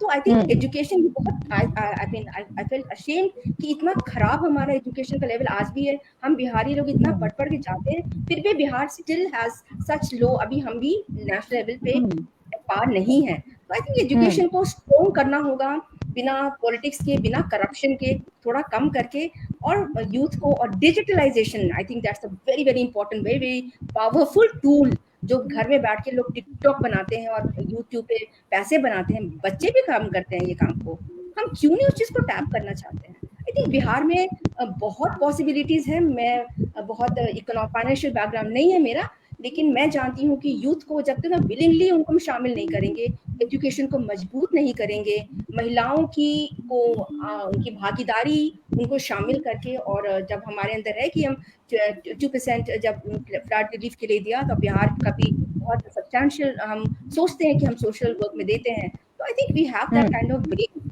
लेकिन willingness I think is very important. Give them space, listen to them, और उनको अपने साथ बिठाएं, और अच्छा बुरा गलत जो भी बोले उनको सुने, और फिर सबको शामिल करके इंटीग्रेटेड डेवलपमेंट जब तक हम नहीं करते हैं तब तक हमारा इंटैक्ट करने की जरूरत है। वो बहुत इम्पोर्टेंट है। वो हम कहाँ कर सकते हैं, आई थिंक उसको हमें सोचना होगा। बहुत धन्यवाद मुझे शामिल करने के लिए। बहुत बढ़िया, बहुत सारे मुद्दों को उठाया है ज्योत्सना जी ने, और ऐसे महत्वपूर्ण मुद्दे हैं जिन पे हमें सोचने की जरूरत है। हमें युवाओं को उनकी पोटेंशियलिटी को टैप करने की जरूरत है, जिसकी बार बार आप बात कर रही थी। तो वो टैपिंग एटीट्यूड हमें डेवलप करना होगा कि युवा हमारे किस दिशा में और कितनी मेहनत और कितनी ऊर्जा के साथ आगे बढ़ रहे हैं, उसको पहचानना, आइडेंटिफाई करना और उसको टैप करना। तो that's a very important point that you raised. मैं डॉक्टर संतोष की तरफ आना चाहूंगी। अगर हम राज्य के परिप्रेक्ष्य में ना देखें, चूंकि हम इस मंच पे बिहार की बात कर रहे हैं और बिहार से जुड़े युवाओं की बात कर रहे हैं, बट अगर सर मैं ये बात कहूं कि अगर हम एक बड़े व्यापक फलक पे अगर हम देखें, एक राष्ट्रीय परिप्रेक्ष्य में देखें, हम बिहार की बात छोड़ दें, हम तमाम राज्य की बात करें, तो राष्ट्र की अवधारणा में बिहार की स्थिति को अगर अलग करते हुए हम देखते हैं, तो भारत एक ऐसा राष्ट्र है जो आने वाली सदी में, और मुझे लगता है कुछ एक वर्षों में, सबसे युवा आबादी वाला देश है। वो अभी भी है, बट आगे और भी होगा। तो हम बात कर रहे हैं युवा की पोटेंशियलिटी को टैप करने की, उनकी ऊर्जा को सही दिशा में चैनलाइज करने की। तो जैसा हम मानते हैं कि किसी भी राष्ट्र की जो शक्ति होती है वो युवा शक्ति होती है। युवाओं में अपार क्षमताएं हैं, वो देश की संरचना को बदल सकते हैं और उसकी कार्यात्मक ढांचा को बदल सकते हैं। तो मैं ये मानती हूँ कि हमारे आने वाली पीढ़ी की उपलब्धियां यही होंगी कि अगर हम उनको सही दिशा में मार्गदर्शित कर सकें। मैं ये जानना चाहती हूँ डॉक्टर संतोष की हमारे पास तमाम सुविधाएं हैं, हमारे पास रिसोर्सेज हैं, हमारे पास बहुत सारी चीजें हैं, आई मीन राष्ट्रीय स्तर पे अगर हम बात करें, लेकिन बावजूद इसके एक बहुत बड़ी आबादी है, युवा का ऐसा प्रतिशत है जो कहीं ना कहीं भटक रहा है, उनको एक सही दिशा नहीं मिल रही है। तो how to tap their energy, how to tap their potentiality, हम उसकी बात करें, हम युवाओं को एक गहन परिप्रेक्ष्य में कैसे जोड़ के आगे बढ़े, हमें उस पर विचार करने की जरूरत है। तो क्या कुछ कहना चाहेंगे कि युवा कैसे इस दिशा में आगे बढ़े, कैसे एक युवा जो है वो प्रगति को अपना रोल मॉडल बनाए, विकास को अपना रोल मॉडल बनाए, और उसका रिप्रेजेंटेशन हम कैसे सुनिश्चित करेंगे। जैसे डॉक्टर ज्योत्सना ने कहा कि उनका प्रतिनिधित्व बहुत कम है। अगर हम राजनीति की बात करें, आर्थिक मंच पे बात करें, सांस्कृतिक मंच पे बात करें, तो उनको और ज्यादा आगे आने की जरूरत है। उनका मंचन जरूरी है, उनका प्रतिनिधित्व जरूरी है। तो उसको लाए बगैर हम भारत की और राष्ट्र की परिकल्पना को बिल्कुल एक नया आधार नहीं दे सकते और नए परिप्रेक्ष्य में भी नहीं देख सकते। किसी भी राष्ट्र की, मैंने अभी पहले भी कहा कि किसी भी राष्ट्र की जो अवधारणा है, जो विकास है, जो उसकी रीढ़ है युवाओं में, तो उस ऊर्जा को हम कैसे समेकित रूप में लेकर आगे बढ़े, इस पे जरा प्रकाश डालें। रश्मि जी, मेरे ख्याल है मुझसे पहले जो मेरे सीनियर्स रहे हैं, अजीत सर या विनोद सर या सत्यप्रकाश जी और ज्योत्सना मैम, उन लोगों ने काम बड़ा आसान कर दिया है इसको समझने के लिए कि आप कैसे करते हैं। मेरे ख्याल है बहुत इम्पोर्टेंट ये है कि आप उसे पॉलिटिकल एजेंडा कहिए या डेवलपमेंट का एजेंडा कहिए या ग्रोथ का एजेंडा कहिए, नहीं, आप बिहार के परिप्रेक्ष्य में ना देखें, मैंने राष्ट्रीय फलक पे बात की है। मैं देश के कॉन्टेक्स्ट में बात कर रहा हूँ। आप किसी भी तरीके से देखें, आपको बियॉन्ड एनी एजेंडा आपको यूथ के पर्सपेक्टिव से देखना पड़ेगा चीजों को, है ना। समय बहुत तेजी से बीत रहा है, टेक्नोलॉजिकल इनोवेशन बहुत तेजी से हो रही हैं, आपको यूथ को एजेंडा बना करके देखना पड़ेगा। हम डेमोग्राफिक डिविडेंड की बात करते हैं, ठीक है। डेमोग्राफिक डिविडेंड के लिए आपने स्किल इंडिया प्रोग्राम किया, ये किया, वो किया, हर जगह आपने राजनीतिक दृष्टि से चीजों को तोड़ने मरोड़ने की कोशिश की है। यूथ एजेंडा पॉइंट आप नहीं रखते हैं और उनको आप इश्यूज के अंदर इंडक्ट करने की कोशिश नहीं कर रहे हैं, तो भटकता है। कि उसके अंदर असीम संभावनाएं हैं, उसके अंदर बहुत सारी शक्तियां हैं, बहुत सारे आइडियाज हैं, बहुत सारा विजन है उसके पास। क्या आप उन विजन को एनलिस्ट कर सकती हैं आज की डेट में? सबसे इम्पोर्टेंट ये है। हम उसी की सार्थक चर्चा कर रहे हैं कि हम कैसे उस ऊर्जा को, मैं उसी की बात मैं कर रहा हूँ आपसे कि क्या हम एक पॉलिटिकल विल के साथ यूथ को उसके अंदर इंडक्ट करने की कोशिश कर रहे हैं? क्या हम उस हिसाब से पॉलिसीज बना रहे हैं कि उसमें यूथ की भूमिका क्या होगी? यूथ के दृष्टि से क्या हम पॉलिसीज के अंदर हम बात करने की कोशिश कर रहे हैं? देखिए, अजीत सर ने जैसा कहा कि एंटरप्रेन्योरियल कल्चर है कुछ राज्यों के अंदर, वो बेसिकली उनका हिस्टोरिकल कल्चर है। आपको उसको इम्प्लांट करना पड़ेगा अभी के समय में। आपको यूथ को बताना पड़ेगा कि आप इस तरह से कीजिए, आपको उनको एजेंडा का मुख्य विषय के अंदर आपको लाना पड़ेगा। आप उन पे ना थोपें, आप उनसे पूछिए कि आप कैसे चाहेंगे इसको करना। मेरे ख्याल है कि आपको मैं एजुकेशन के फील्ड से जुड़ा हुआ हूँ, मैं यूनिवर्सिटी का प्रोफेसर हूँ। मैं अपने स्टूडेंट से क्या कहता हूँ कि what is it that you would want to do, how do you see we are just giving you, we are empowering you, or we are creating a situation where you feel empowered with that knowledge. How do you think you're going to use that particular knowledge? These are the kind of opportunities available to you. So can we create those kind of frameworks where youth feels inducted rather than you politically try to induct them? They will always, and then the moment you talk about political, there are thousands of interpretations of the word political itself, right? And then this is most of the time this is basically to divide the entire that capacity, the collective role of that particular youth. तो आपको युवाओं को as an integrated unit of analysis मान करके आपको उनकी दृष्टि से चीजों को देखना पड़ेगा। आपको उनसे पूछना पड़ेगा कि आप क्या चाहते हैं, क्या वो तो आप उसके लिए हमें यूथ ओरिएंटेड पॉलिसीज भी बनानी पड़ेंगी ना, राज्य सरकारों। हाँ, नहीं, पॉलिसीज की बात जब आती है, आपको यूथ ओरिएंटेड पॉलिसीज यूथ को एंगेज करके बनानी पड़ेगी। जैसा कि अजीत सर ने भी कहा कि हमारे स्टेट में एक भी ऐसा कोई यूनिवर्सिटी ऐसी नहीं है जो स्किल ओरिएंटेड हो, आई मीन कौशल से जुड़ा हुआ कोई ऐसी यूनिवर्सिटी। पूना में बहुत साल तक पढ़ाता रहा हूँ मैं। अब सिम्बायोसिस स्किल यूनिवर्सिटी है वहाँ पे। क्या आप बिहार के अंदर एक स्किल यूनिवर्सिटी ला सकते हैं इस किस्म से? मैं वेरी वही गुड बार बार पॉइंट। कह रहा हूँ कि हाँ, मैं आपसे बार बार यही कह रहा हूँ कि आपको यूथ को एंगेज करके उनके खुद के लिए पॉलिसीज बनानी पड़ेगी, जिसके अंदर उनकी बहुत इंपॉर्टेंट भूमिका है। और अजीत सर का ये जो कहना था कि एंटरप्रेन्योरियल वेंचर्स जब तक आप क्रिएट नहीं करेंगे, तब तक फाउंडेशन लेवल से बदलाव नहीं आ सकता है। जैसे economic growth leading to economic development, the concept of development becomes very important. Jyotsna ji भी कह रही थी सोशल इकोनॉमिक डेवलपमेंट, मैं ह्यूमन डेवलपमेंट पढ़ाता हूँ, सस्टेनेबल डेवलपमेंट गोल्स की बात करते हैं हम लोग क्लास में खड़े होकर के। क्या हम लोग उस लेवल पे पॉलिसीज की बात करके उनके अंदर यूथ को हम लाने की कोशिश कर रहे हैं? मेरे ख्याल में बहुत कम काम चल रहा है उसके ऊपर। तो political leadership at the top level and the people full of aspirations and full of energy and full of vision, please remember ये विजन बड़ा इंपॉर्टेंट है। This vision is guided by so many external factors in the ecosystem, right? The youth is getting integrated in the global system like no, like anybody's business.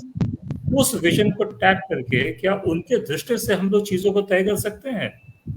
मेरा ख्याल है ये perspective को to put the whole thing on its head, आपको bottom up approach पे काम करने की बहुत ज्यादा आवश्यकता है, बजाय इसके कि आप उनको बताएं कि आपको ये लीडरशिप दे रहे हैं हम लोग, आपके लिए हम ये कर रहे हैं। आप ये पूछे कि आपके लिए क्या कर रहे हैं, बताइए आप।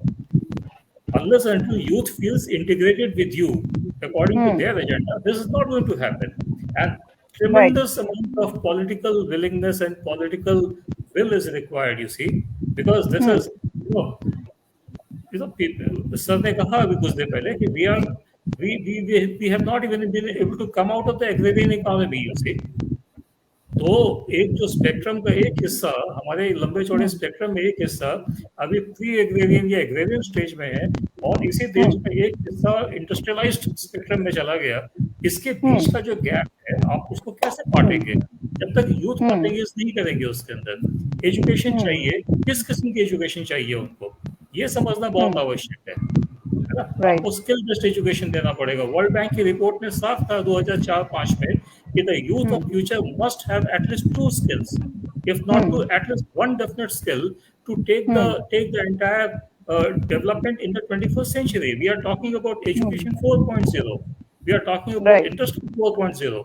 Are we talking about youth getting inducted in that entire discourse? What kind of education?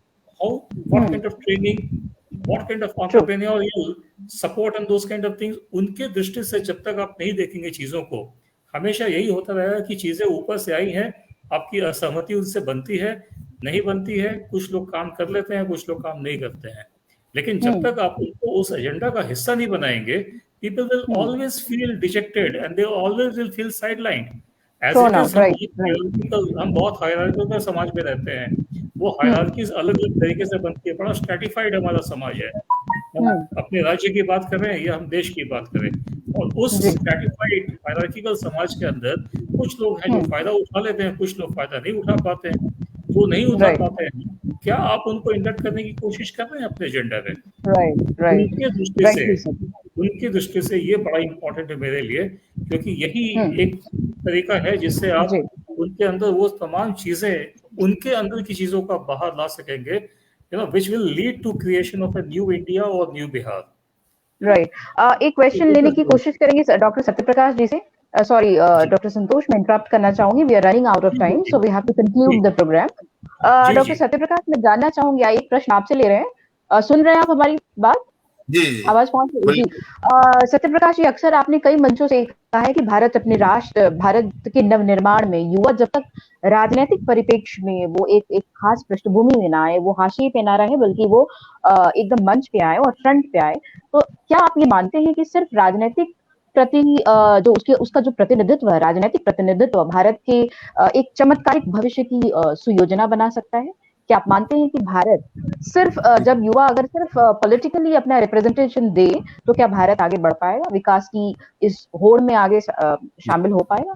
मुझे लगता है आपने कई बार मंचों से ये बात कही है, तो आपसे इनपुट लेने की कोशिश करेंगे। भारत की जो राजनीतिक समस्याएं हैं उसमें ये है कि केंद्र में कुछ पार्टियां होती हैं, मैं युवाओं के परिप्रेक्ष्य में जानने की कोशिश करूंगी कि क्या युवाओं केंद्र में कोई पार्टी होती है, कोई एबीसी पार्टी है, वो लोकल लोगों को टिकट देती है, ये सारे करप्शन का बहुत बड़ा बुनियाद है, ये जड़ है। अगर इसको हम खत्म कर दें, केंद्र में सरकार से बिहार के किसी कैंडिडेट से क्या मतलब है? बिहार का कैंडिडेट अपने बूते पर अपने सक्षम तरीके से, अपने विद्वता से बिहार के लोगों को वो सेटिस्फाई करे और चुनाव लड़े, और चुनाव लड़ने के बाद पार्लियामेंट में आए, लोकसभा में आए 543 लोगों के बीच में, और वो प्रधानमंत्री का चुनाव करे।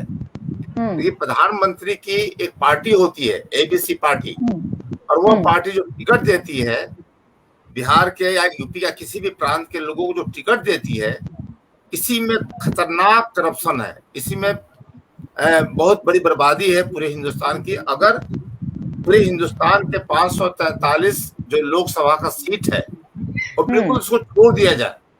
नहीं, सवाल मेरा नहीं है सत्यप्रकाश जी, सवाल डाइवर्ट हो रहा है। क्वेश्चन हम पॉलिटिकल डिबेट ना करें, सवाल ये है कि क्या पॉलिटिकली एम्पावर्ड होने से ही छात्रों का भविष्य सुधर जाएगा?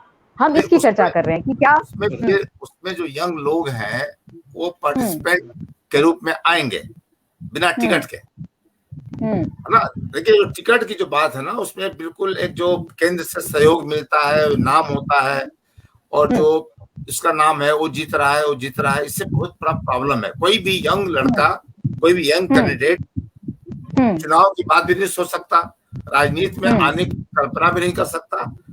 कुछ नेताओं के जो पिताजी नेता है, फादर अगर नेता है तो वो आ सकते हैं, लेकिन कोई अपने आप से नेता बनने की कोशिश नहीं करता, क्योंकि जो केंद्र से जो टिकट देने की परंपरा है वो बड़ा खतरनाक है। वो अगर खत्म हो जाए तो हिंदुस्तान की राजनीतिक समस्याएं बहुत खत्म हो जाएंगी।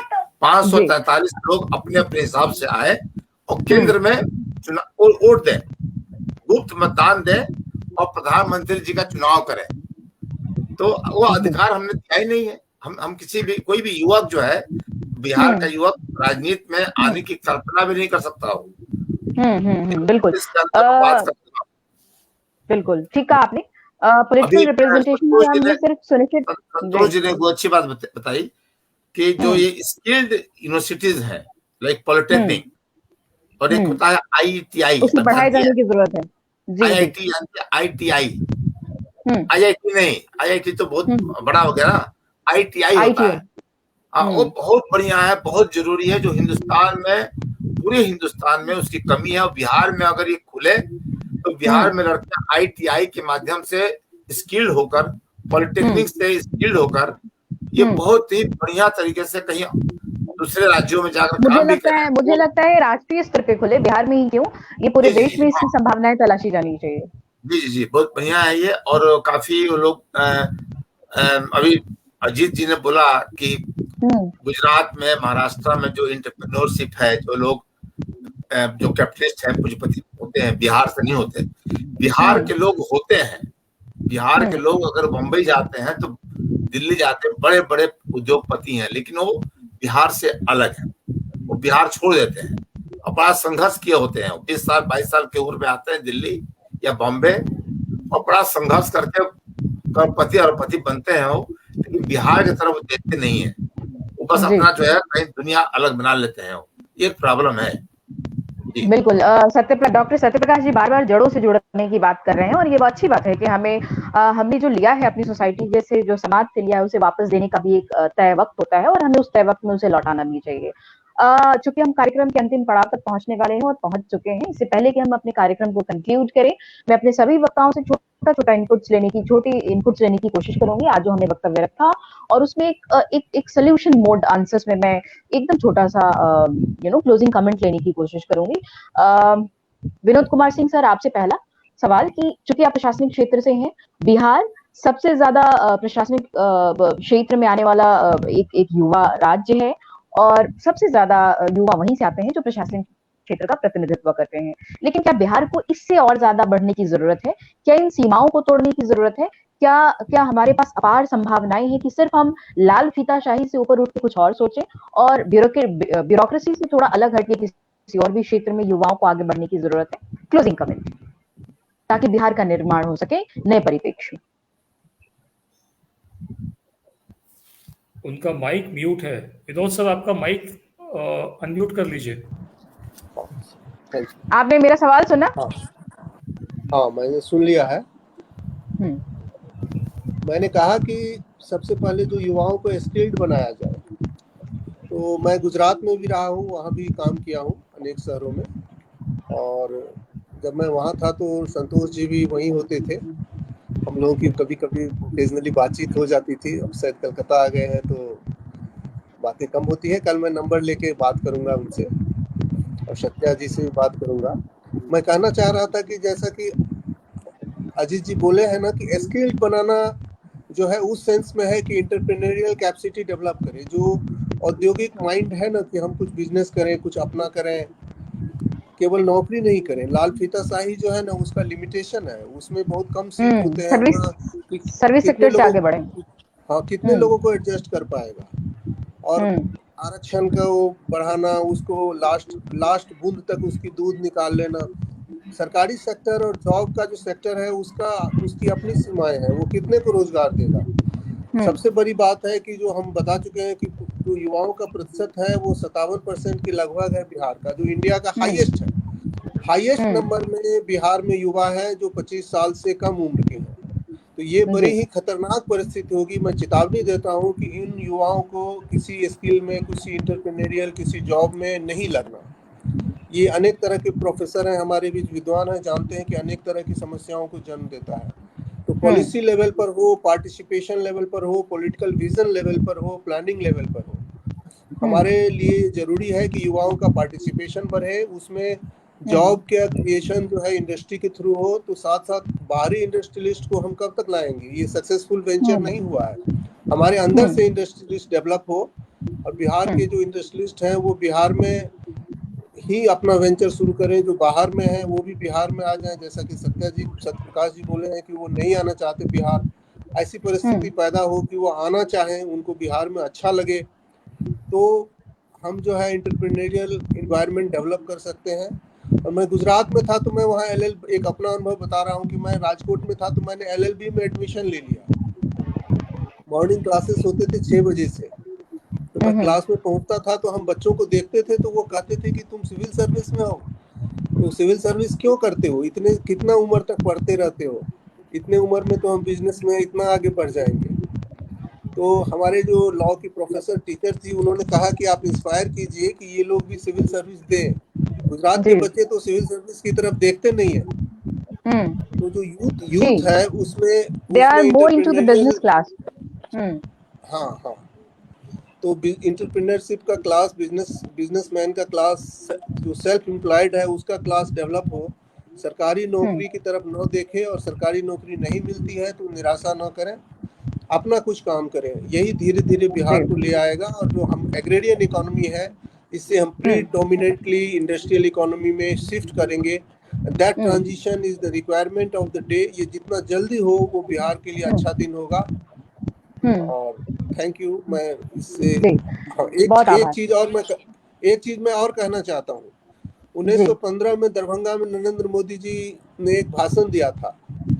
उसने कहा था कि बिहार, बड़ा हंसने वाली भाषण है, थोड़ा जोक के लहजे में कहा था कि बिहार में पानी और जवानी, दो चीज का अगर मैनेजमेंट हो जाए।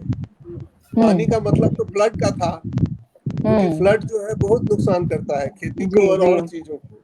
और जवानी मतलब युवा को पानी और जवानी, मोदी जी की लाइन है। तो उन्होंने कहा था 1915 में, शायद मेरे पास डेट भी होगा, नोट किया है। तो उन्होंने कहा था कि दोनों को अगर मैनेज किया जाए, तो युवाओं को पानी को मैनेज करने के लिए तो मैसिव प्लानिंग की जरूरी है। और मैं अजीत जी से कहूंगा कि बिहार में जो वाटर की समस्या है उससे आउटलुक में एक विशेषांक निकालें। उस पर मेरा आग्रह है कि बिहार सेंट्रिक हो वो इशू, और उस पर निकालें। और हाँ, जरूर निकले। और जहाँ तक जवानी या जवानों की समस्या है, तो उसके लिए रोजगार के लिए मैसिव लेवल पर, पॉलिटिकल लेवल पर, एजुकेशनल लेवल पर, सोशल लेवल पर, पार्टिसिपेटरी लेवल, NGO लेवल पर प्लानिंग हो कि यूथ का पार्टिसिपेशन बढ़े और यूथ स्किल्ड हो, कि बिहार जो है एक इंडस्ट्रियल स्टेट में डेवलप करे। एक डेवलपमेंट का जो मापदंड है उसमें से हम लोग निकले। और जैसे ही हम लोग महापुरुषों की भूमि रहे हैं, वैसे ही हम फिर से महापुरुषों की भूमि कहलाएं। इसके साथ मैं दर्शनी जी को धन्यवाद देके अपना थैंक यू सर। बहुत अच्छा। ज्योत्सना जी की तरफ बढ़ते हैं और एकदम क्लोजिंग कमेंट लेते हैं, चूंकि समय नहीं है और हम आगे बढ़ रहे हैं कार्यक्रम की समाप्ति की ओर। ज्योत्सना जी, युवा महिलाओं को कैसे सशक्त करें सामाजिक तौर पे? आप अपने क्लोजिंग इनपुट्स बताएं। बिहार में युवा महिलाओं को हम सामाजिक तौर पे कैसे सशक्त करें, उनको कैसे इंक्लूसिव एक पार्टिसिपेशन और उनकी भागीदारी ज्यादा से ज्यादा हो समाज में और असमानता घटे, उसके लिए क्या कुछ किया जाना चाहिए? बहुत कॉम्प्लेक्स सवाल है, लेकिन महिलाओं को ही कैसे शामिल करें, बट आई थिंक अपना माइंडसेट बदलना, क्योंकि महिलाएं नहीं कर सकती हैं, उनके पोटेंशियल पे शक करना। मैं छोटी सी बात अपनी कहूंगी, मेरी माँ बहुत दिनों तक नहीं मान पाई कि ये सारा पीएचडी वगैरह करके ये मतलब यूनिवर्सिटी में पढ़ाने के बाद ये एनजीओ सेक्टर में क्यों आई, मतलब कुछ गड़बड़ी होगी मेरे दिमाग में कि मैं इसमें आई। तो आई थिंक वो माइंडसेट को बदलना कि औरतें बहुत तरह की एंटरप्रेन्योरशिप स्किल है। मधुबनी में जैसे कि हम जानते हैं कि फॉर एग्जांपल ऐसे बहुत सारे मधुबनी जो चीजें पेंटिंग बातें हो रही है उनको मैं एक छोटा सा एग्जांपल में देखूं, कुछ दिन पहले मैं देख रही थी, नेट पे देख रही थी, वहां पे उत्तराखंड में लोग औरतें अपना होम स्टे चालू कर रही हैं। वो बोल रही है कि हमारे घर आके रहो, आप होटल में मत रहो, होम स्टे में रहो। यस होम स्टे चीजें हैं आई थिंक ये पर्यटन का एक बहुत बड़ा हिस्सा है जो उभर कर आया है और राज्य सरकार भी इस पे काम कर रही है। एब्सोल्युटली आई थिंक इस चीज को समझना कि आप घर में बैठ के भी आप काम कर सकते हो, और अगर आपका फॉर एग्जांपल अगर आप होम स्टे का बात करते हो, मतलब आप वो भी एक लोकल डेवलपमेंट का बात करें, क्योंकि होम स्टे के लिए आपको घर ही नहीं अच्छा करना पड़ेगा, वो रीजन को सुंदर बनाना पड़ेगा, इंफ्रास्ट्रक्चर डेवलपमेंट करना पड़ेगा। अगर इस तरह की डेवलपमेंट हो और अगर हम घर में बैठ के महिलाएं काम करें बिना एग्जाम दिए और घर में, आई थिंक ये दिमाग तो है, चीजें तो बाकी के अगल बगल के स्टेट्स में तो हो रही हैं। आई थिंक इस तरह की छोटी छोटी चीजें। और दूसरा चीज मैं फिर भी बोलूँगी, पढ़ाई, एजुकेशन बहुत इम्पोर्टेंट है, उसको मैं बिल्कुल भी किसी भी चाहे कुछ भी बने, पर एजुकेशन तो लेना ही लेना होगा। बच्चों को जो ड्रॉप आउट लेवल है महिलाओं का, उसको हमें कैसे रिड्यूस करना है, स्कूल को कैसे इंफ्रास्ट्रक्चर ठीक करना है कि लड़कियों का ड्रॉप आउट लेवल घटे, मतलब वो स्कूल में फिर भी आ सके। आई थिंक ये बहुत जरूरी है, बट मैं थोड़ा तो मेरे दिमाग में भी आ रहा है, ये मैं बता रही हूँ। Thank you so much. No, absolutely right. Correctly said, Jyotsna, आपने बिल्कुल ठीक कहा कि महिलाओं को जरूरी है कि हम मुख्य धारा में लाने के लिए उनके लिए शिक्षा एक ऐसा माध्यम बने जो उन्हें सशक्त रूप से आगे बढ़ाए। डॉक्टर अजीत, मैं जानना चाहूंगी कि चूंकि बिहार अक्सर कहा जाता है, और बहुत क्लोजिंग कमेंट बहुत छोटा आंसर लेना चाहूंगी संक्षिप्त में, बिहार को विशेष राज्य का अगर दर्जा दे दिया जाए तो वो चीन को कहीं पीछे छोड़ देगा, ऐसा अक्सर कहा जाता रहा है मंचों से। राज्य में जब हम देखते हैं रोड नेटवर्क की बातें करते हैं, वो हाईवेज बन रहे हैं और टूरिज्म और व्यापार बहुत बढ़ रहा है, लेकिन क्या सिर्फ हाईवेज और स्टेट्स को जिलों से जोड़ देना क्या इतना काफी होगा, या बिहार की कुछ दशा और दिशा को बदलने के लिए कुछ और व्यापक करने की जरूरत है, कृषि में कुछ इनोवेशन लाने की जरूरत है? Closing inputs please. See, it's very, very important. I mean, no one would deny that it is very important to give Bihar a special state. The problem is, in this country, all the special status states are hill states. Bihar, unfortunately, flat state hai, like UP. In fact, one of the writers of New York Times pointed out, Bihar is like a griddle, tawa jis par hum khana banate hain, totally flat hai. And उसलिए वो technical definition of special state नहीं आ पाता है। Plus Bihar is no more a tribal dominated state, तो by no definition of government of India will we be treated a special state. However, I must say that when Bihar was divided between Bihar and Jharkhand, it was the most unfair division in the history of India. Why? Because the entire industrial base went to Jharkhand, only the agricultural part was left with Bihar. That is perhaps, and remember, Bihar was at one time one of the largest industrial bases of India. The entire coal, iron, mica, lignite, manganese, entire was coming from Bihar, but all that went into Jharkhand. So we don't have industrial raw material anymore. Now, what we can do, what we require, what Vinod and other speakers pointed out, that we require a massive industrialization in the country. And, and especially in Bihar, we require an industrial transformation. The precondition for that transformation is capital. And Bihar, unfortunately, doesn't have capital because Bihar doesn't have a business class. So we cannot only rely on political leaders. We cannot only rely on central aid. We need to generate capital. Biharis all over the world, Biharis all outside Bihar, we need to go to them and say कि बिहार चलो, उनको जोड़ना पड़ेगा बिहार के साथ, because some of them have done well. For example, take the case of Anil Agarwal of Vedanta. He was born and brought up in Bihar. I have met him personally. He has a lot of emotions connected with Bihar. Sahara ke jo sort of owner hai, he was he grew up in Bihar. There are several such entrepreneurs who left Bihar. Bihar's one more dilemma is when you focus on education, the educated Bihari steps outside the state. They always leave Bihar, don't come back to Bihar. So unless and until you create conditions within Bihar which will attract that diaspora, which will attract that class जो पलायन कर गया है बिहार से, जो बिहार का elite है ना, वो बिहार से पलायन कर गया है, उसको जब तक वापस आप नहीं लाएंगे, आप कैपिटल जनरेट नहीं करेंगे अपने बूते पर, सेंट्रल एड और बाकी से नहीं, with the help of Bihar and Bihari. Apart from it, like state government should also make effort to bring capital. अगर हमारे यहाँ इंडस्ट्रीज नहीं है और बाहर की इंडस्ट्रीज भी नहीं आ रही हैं, उनको सेटअप करने के लिए वो एटमॉस्फेयर भी देना जरूरी है ताकि बाहर की कंपनियां आए और हमारे कैसे करेगी वो कैसे करेगी? नीतीश जी ने ट्राई किया, when he came to power, he held some of the MOUs जैसे वो गुजरात में किया गया था. But the problem is that जो precondition capital तभी आता है when capital can reproduce itself. आपका crime rate high है, आपका infrastructure नहीं है, तो capital आएगा नहीं. Capital doesn't come for emotional reason. Capital comes if capital can grow. तो बिहार का जो बेसिक प्री कंडीशन है of capitalist growth, of a take off, वो बिहार में आज है नहीं. थोड़ा बहुत रोड्स बना है, but the road which connects the main road to the agricultural field आज भी डेवलप नहीं किया है बिहार में. And that is one of the reasons why input cost is much higher in Bihar in agriculture than let's say in Punjab और मध्य प्रदेश और UP. वो जो कनेक्टिविटी होता है ना मेन रोड का गांव के खेत से, वो अभी तक बिहार में नहीं हुआ है. उसी तरह से इलेक्ट्रिसिटी जनरेशन थोड़ा बहुत हुआ है लास्ट 5 or 10 years में. I think state government is working on that. If you compare it to the rest of the country, it's one of the lowest. उसी तरह से एजुकेटेड वर्कफोर्स नहीं मिलता है. और last point I wanted to make, when you kept talking about the youth and demographic dividend, let me point out, just having young people in a state doesn't make it an asset. It can become a very big liability. And unfortunately, in Bihar, youth right now is not an asset. What you see is massive migration of young laborers from Bihar all over the country, all over the world. I was in the Middle East.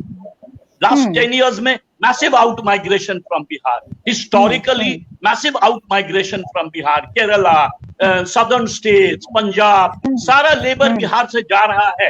Now that is when the youth is no more your asset, when it is becoming a liability. That needs to be transformed. What Bihar perhaps needs at the policy level is to start what we call a startup culture.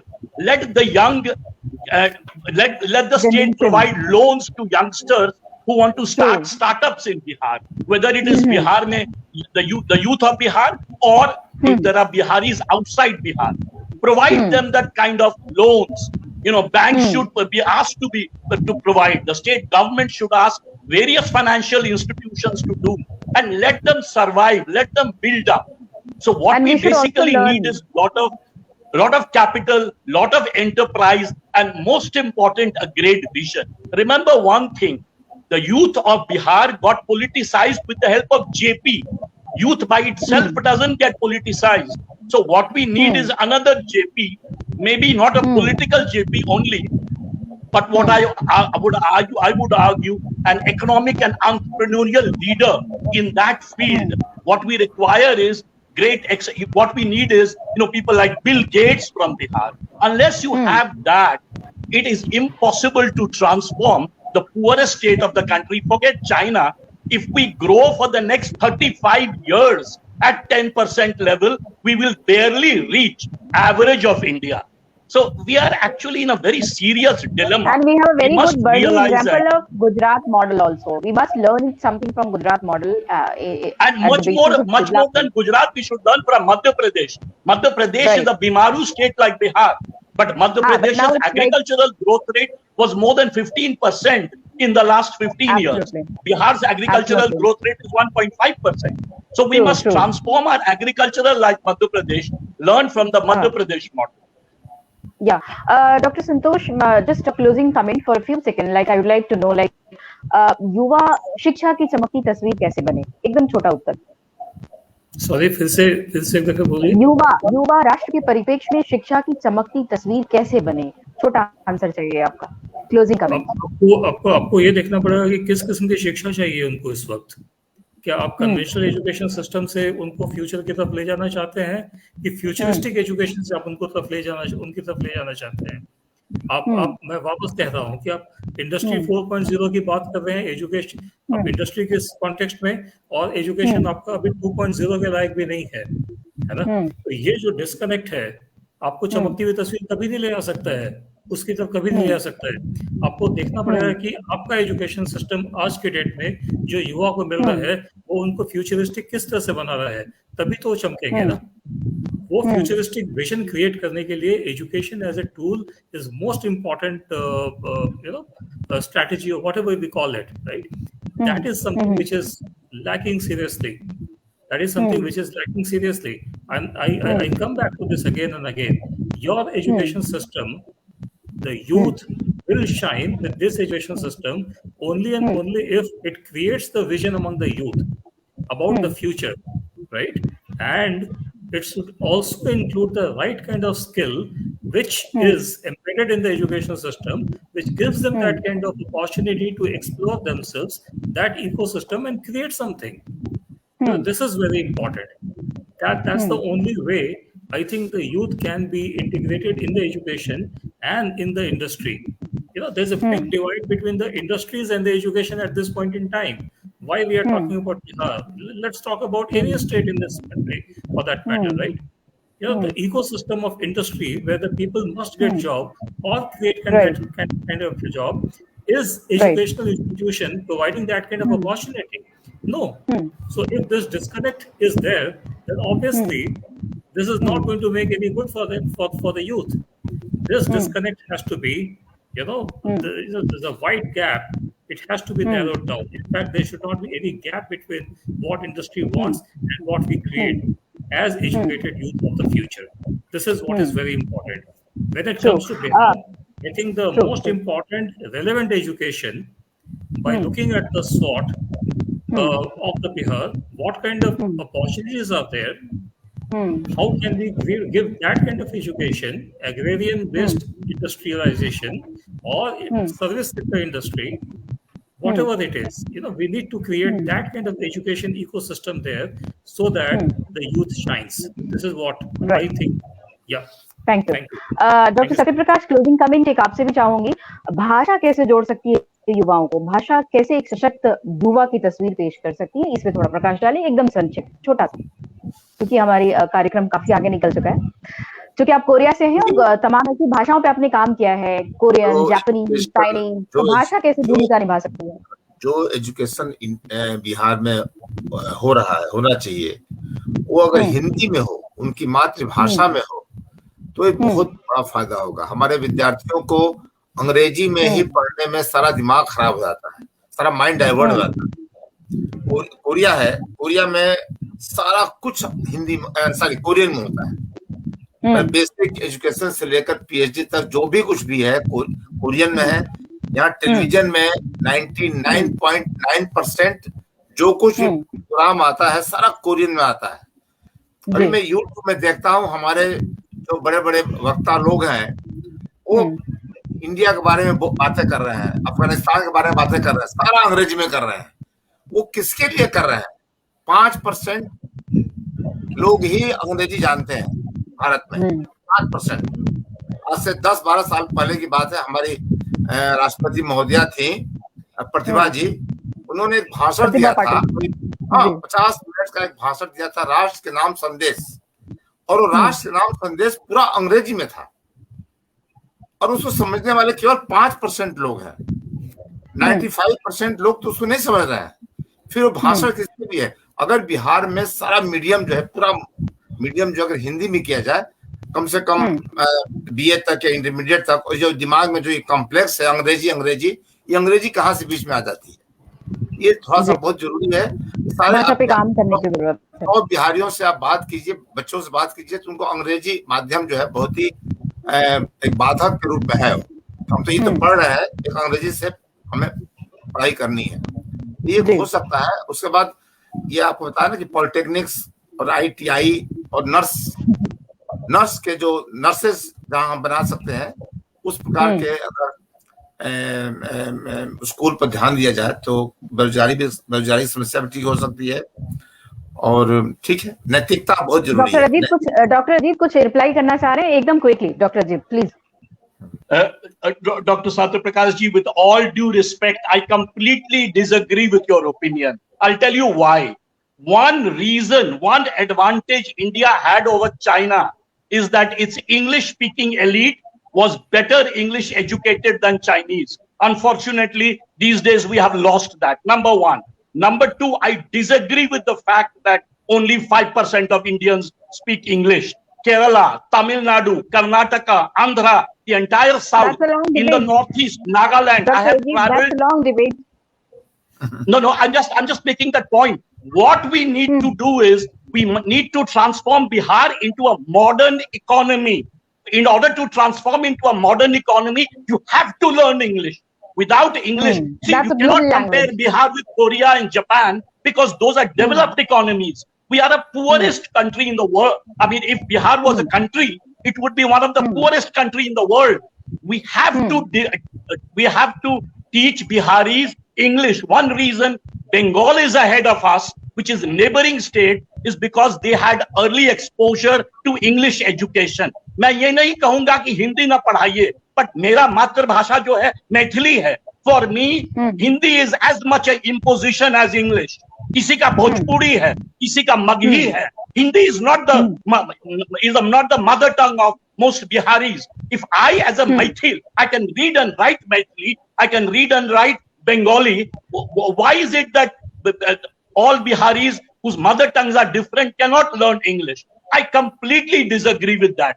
आज भारत का national language English है और मापदंड of growth end of development entire world में English है. आज Japanese और Chinese, मैं चाइना भी घुमा हूँ, कोरिया भी और जापान भी, वहां पे the entire elite is being in fact taught English. Look at the Chinese class system.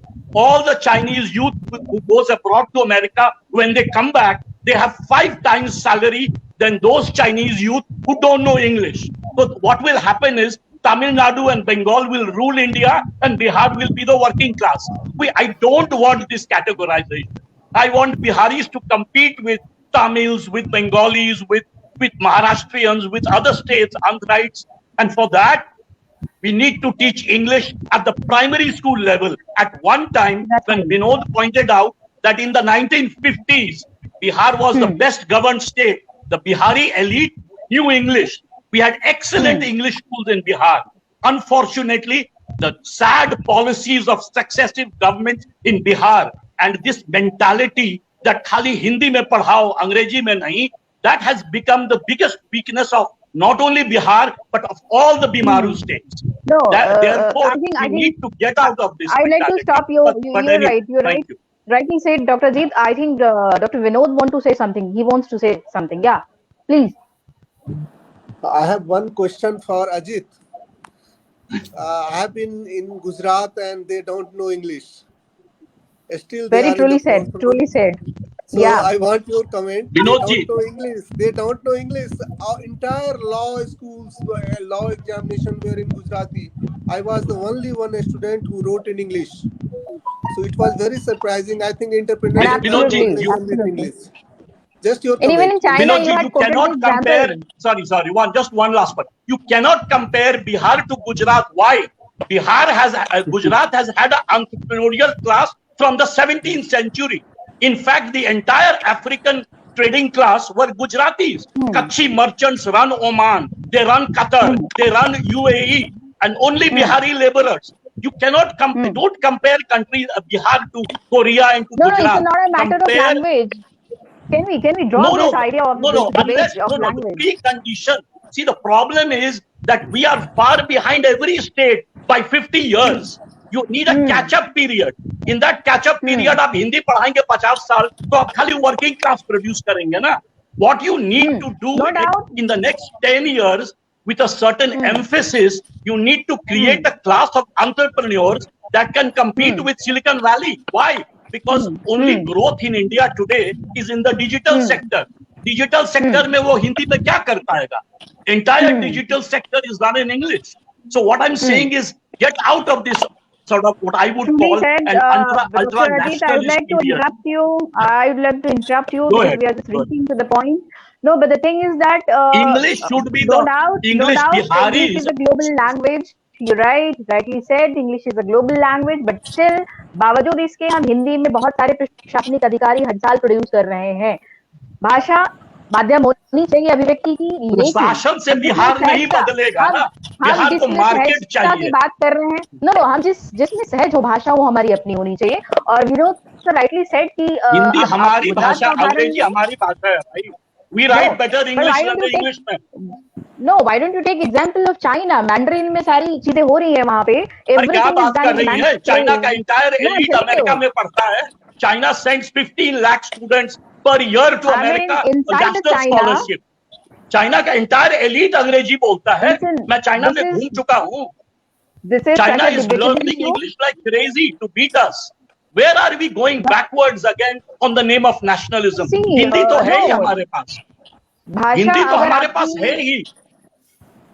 भाषा आपकी अभिव्यक्ति का माध्यम बने तो इसका अर्थ ये नहीं है कि आप बैकवर्ड हो रहे हैं. भाषा चाहे कोई भी हो सहज होनी चाहिए. बहरहाल मैं इसको कंक्लूड global language हमारा मंच नहीं है. We are living in a naive paradise if we think कि हिंदी पढ़ के हम बिहार को ट्रांसफॉर्म कर देंगे. इतने साल तो राइट. सो बेसिकली मेरे ख्याल से उनसे संपर्क टूट गया है डॉक्टर अजीत से. एनीवेज आप सभी वक्ताओं का क्योंकि कार्यक्रम समाप्त होने की स्थिति में है. डॉक्टर अजीत, हम किसी और दिन मंच पे किस तरह का वक्तव्य रखेंगे और आपको आमंत्रित भी करेंगे और भाषा पर आधारित आप कुछ पे हम डिबेट करेंगे. Definitely you have 10 seconds. No, I would argue that invited on that. Casteism in Bihar is tied up with our local languages. We need to speak a language which has no. True, हम absolutely उस पे एक वक्तव्य अलग से रखेंगे. I think Vinod sir कुछ कह रहे हैं इससे पहले कि हम अपना कार्यक्रम समाप्त करें. हाँ, बिहार पर एक और हो जाए. ये पहली इस कड़ी का पहला था और ऐसा अनुभव है कि काफी समय चाहिए इसके लिए. तो बिहार काफी समय मांगता है. और काफी बहुत सारे परिप्रेक्ष्य हैं. काफी सारे परिप्रेक्ष्य हैं. पानी की समस्या का समाधान है, फ्लड का है, बाढ़ है, फ्लड है. भाषा उतनी बड़ी समस्या नहीं है. अगर इंग्लिश हमें शॉर्टकट प्रोवाइड करता है, हेल्प करता है, तो अंग्रेजी सीखने में बुराई नहीं है. कोई भाषा सीख लेने में हमारी हिंदी उससे कमजोर नहीं होती है. हिंदी अपनी जगह पर रहेगी, मैथिली रहेगी. कभी भी हमारी जी संतोष सर कुछ कह रहे हैं, जल्दी फटाफट बताएं. हाँ, मेरे ख्याल है मैं और विनोद सर उस राज्य में रहे हैं जहाँ पे गुजराती प्रिडोमिनेंटली बोली जाती है, लेकिन एक बात और भी है कि वहाँ पे तमाम इंस्टीट्यूशंस के अंदर एक फॉरेन लैंग्वेज सिखाने की व्यवस्था तो है ही. तो ये बड़ा इम्पोर्टेंट है कि आप एक इंटरनेशनल कम्युनिटी से अगर जोड़ना चाहते हैं तो ये आपको उससे जुड़ना पड़ेगा. ये विनोद अजीत सर की बातों को भी स्ट्रेंथन करता है, क्योंकि अगर आपको उस किस्म की इकोसिस्टम से जुड़ना है तो आपको उनकी भाषा जाननी चाहिए. ये सब सही है. मेरा ख्याल है कि मैं बार बार घूम करके एज ए लास्ट प्रिस्क्रिप्शन यही बोलूंगा कि ये न्यू एजुकेशन पॉलिसी जो हमारे देश में आ रही है, जिसके ऊपर मैं दूसरे प्रोग्राम में आपके साथ बात कर चुका हूँ, मेरा ख्याल है ये बड़ा रिवोल्यूशनरी एक अपॉर्चुनिटी हमारे सामने खड़ा है. अगर हम लोगों ने इस वक्त मौका गंवा दिया तो तय मानिए कि अगले कई साल तक हम उसी परिस्थिति में वापस घूमने वाले हैं. कुछ बदलाव नहीं आने वाला है. ये एक मौका देता है हमें कि हम अपनी शिक्षा पद्धति को पूरी तरीके से आमूल चूल जिसको हम कहते हैं ग्रास रूट लेवल पर बदल सके और उसको उस इकोसिस्टम के साथ अलाइन कर सके जिसकी समय की आवश्यकता है। एंटरप्रेन्योरियल स्किल्स उसके अंदर होंगी, तमाम चीजें उसके अंदर होंगी, और यही इस वक्त बहुत आवश्यक है। और उस इकोसिस्टम के अंदर फॉरेन लैंग्वेज हो, भाषा का या किसी भी चीज का, फिर उसके अंदर लिमिटेशन नहीं रह जाता है, फिर वो एक माध्यम हो जाता है आपको जुड़ने का। लेकिन आप किसी भी भाषा के अंदर क्या पढ़ा रहे हैं वो बड़ा इंपॉर्टेंट है, आप किस तरह से ट्रेनिंग दे रहे हैं वो बहुत इंपॉर्टेंट है किसी के लिए भी। Thank you. बिल्कुल चूंकि अब कार्यक्रम एकदम समाप्ति की ओर है और हम पहुंच चुके हैं समाप्ति की ओर, इससे पहले कि हम लोग कार्यक्रम समाप्त करें, मैं आप तमाम वक्ताओं का बहुत बहुत आभार व्यक्त करना चाहती हूँ। इतना वाइब्रेंट प्लेटफॉर्म जिस पे अदीप सर ने बहुत ही बर्निंग इश्यूज को उठाया, विनोद सर ने प्रशासनिक क्षेत्र के अपने अनुभवों को साझा किया, ज्योत्सना जी ने अपने सामाजिक क्षेत्र के कुछ अनुभव बांटे, और वही संतोष सर ने एजुकेशन क्षेत्र में, और डॉक्टर सत्यप्रकाश ने कोरिया से अपनी चीजें साझा की। बहुत सार्थक पहल की और सार्थक बहस भी हुई और काफी कुछ निकल के आया। हमने समस्याओं के निदान पे भी बातचीत की और युवाओं को कैसे हम जोड़ सकें इस पे भी हमने एक सार्थक बहस की। जहां तक चूंकि कार्यक्रम की बात थी कि युवा कैसे जोड़े, तो परिवार से आगे बढ़कर मैं युवाओं से, उन तमाम युवाओं से अपील कर रही हूँ जो अभी सुन रहे हैं हमें, जहां से जिस क्षेत्र से सुन रहे हैं, मैं उनसे ही अपील करूंगी कि उनका जो दायित्व है परिवार से आगे बढ़कर एक व्यापक फलक पर वो सोचे, वो अपने दायित्वों को निभाए। उनको देश का एक जिम्मेदार नागरिक बनना है और उसके तौर पर उसकी अपनी जवाबदेही निभानी है। और इसे वो सीख सकते हैं कि हमारे संविधान में एक बात कही गई है कि हमें अपने राष्ट्र ध्वज का सम्मान करना है, राष्ट्रीय चिन्ह का सम्मान करना है, राष्ट्रगीत का सम्मान करना है। ठीक उसी तरह मैं युवाओं से अपील करती हूँ कि वो अपने देश की राष्ट्रीय एकता और अखंडता का सम्मान करें, देश की तरक्की में अपना योगदान करें और राष्ट्रीय संपत्ति को भी अपनी संपत्ति समझे, मैंने ये दूसरे परिप्रेक्ष्य में कहा है, और उसको नुकसान न पहुंचाए। और ठीक इसके उलट मैं राज्य सरकारों से भी और तमाम अहम ओहदों पे बैठे लोगों से भी अपेक्षा करती हूँ कि युवाओं को समेकित रूप से जोड़ने के लिए, उनको विकास की मुख्य धारा में लाने के लिए उनके लिए विशेष पहल की जाए, योजनाएं बनाई जाए, और उनको उनके लिए शिक्षा और स्किल की बात जहां तक हमने की, उसके लिए काफी कुछ काम किए जाने की जरूरत है, स्किल ओरिएंटेशन की। एक बार बहुत बहुत आभार आप सभी आगंतुकों का, अतिथियों का, कि आप लोग इस प्लेटफॉर्म पे आए और आपने इसको एक जीवंत प्लेटफॉर्म बना दिया है। बहुत बहुत आभार। थैंक यू सो मच जो सभी लोग आप मुझसे जुड़े और आपने अपनी बात साझा की और बिहार तक अपनी बात पहुंचाई। बहुत आभार, बहुत आभार। Thank you. Good night. शुभ रात्रि। Good night. शुभ रात्रि।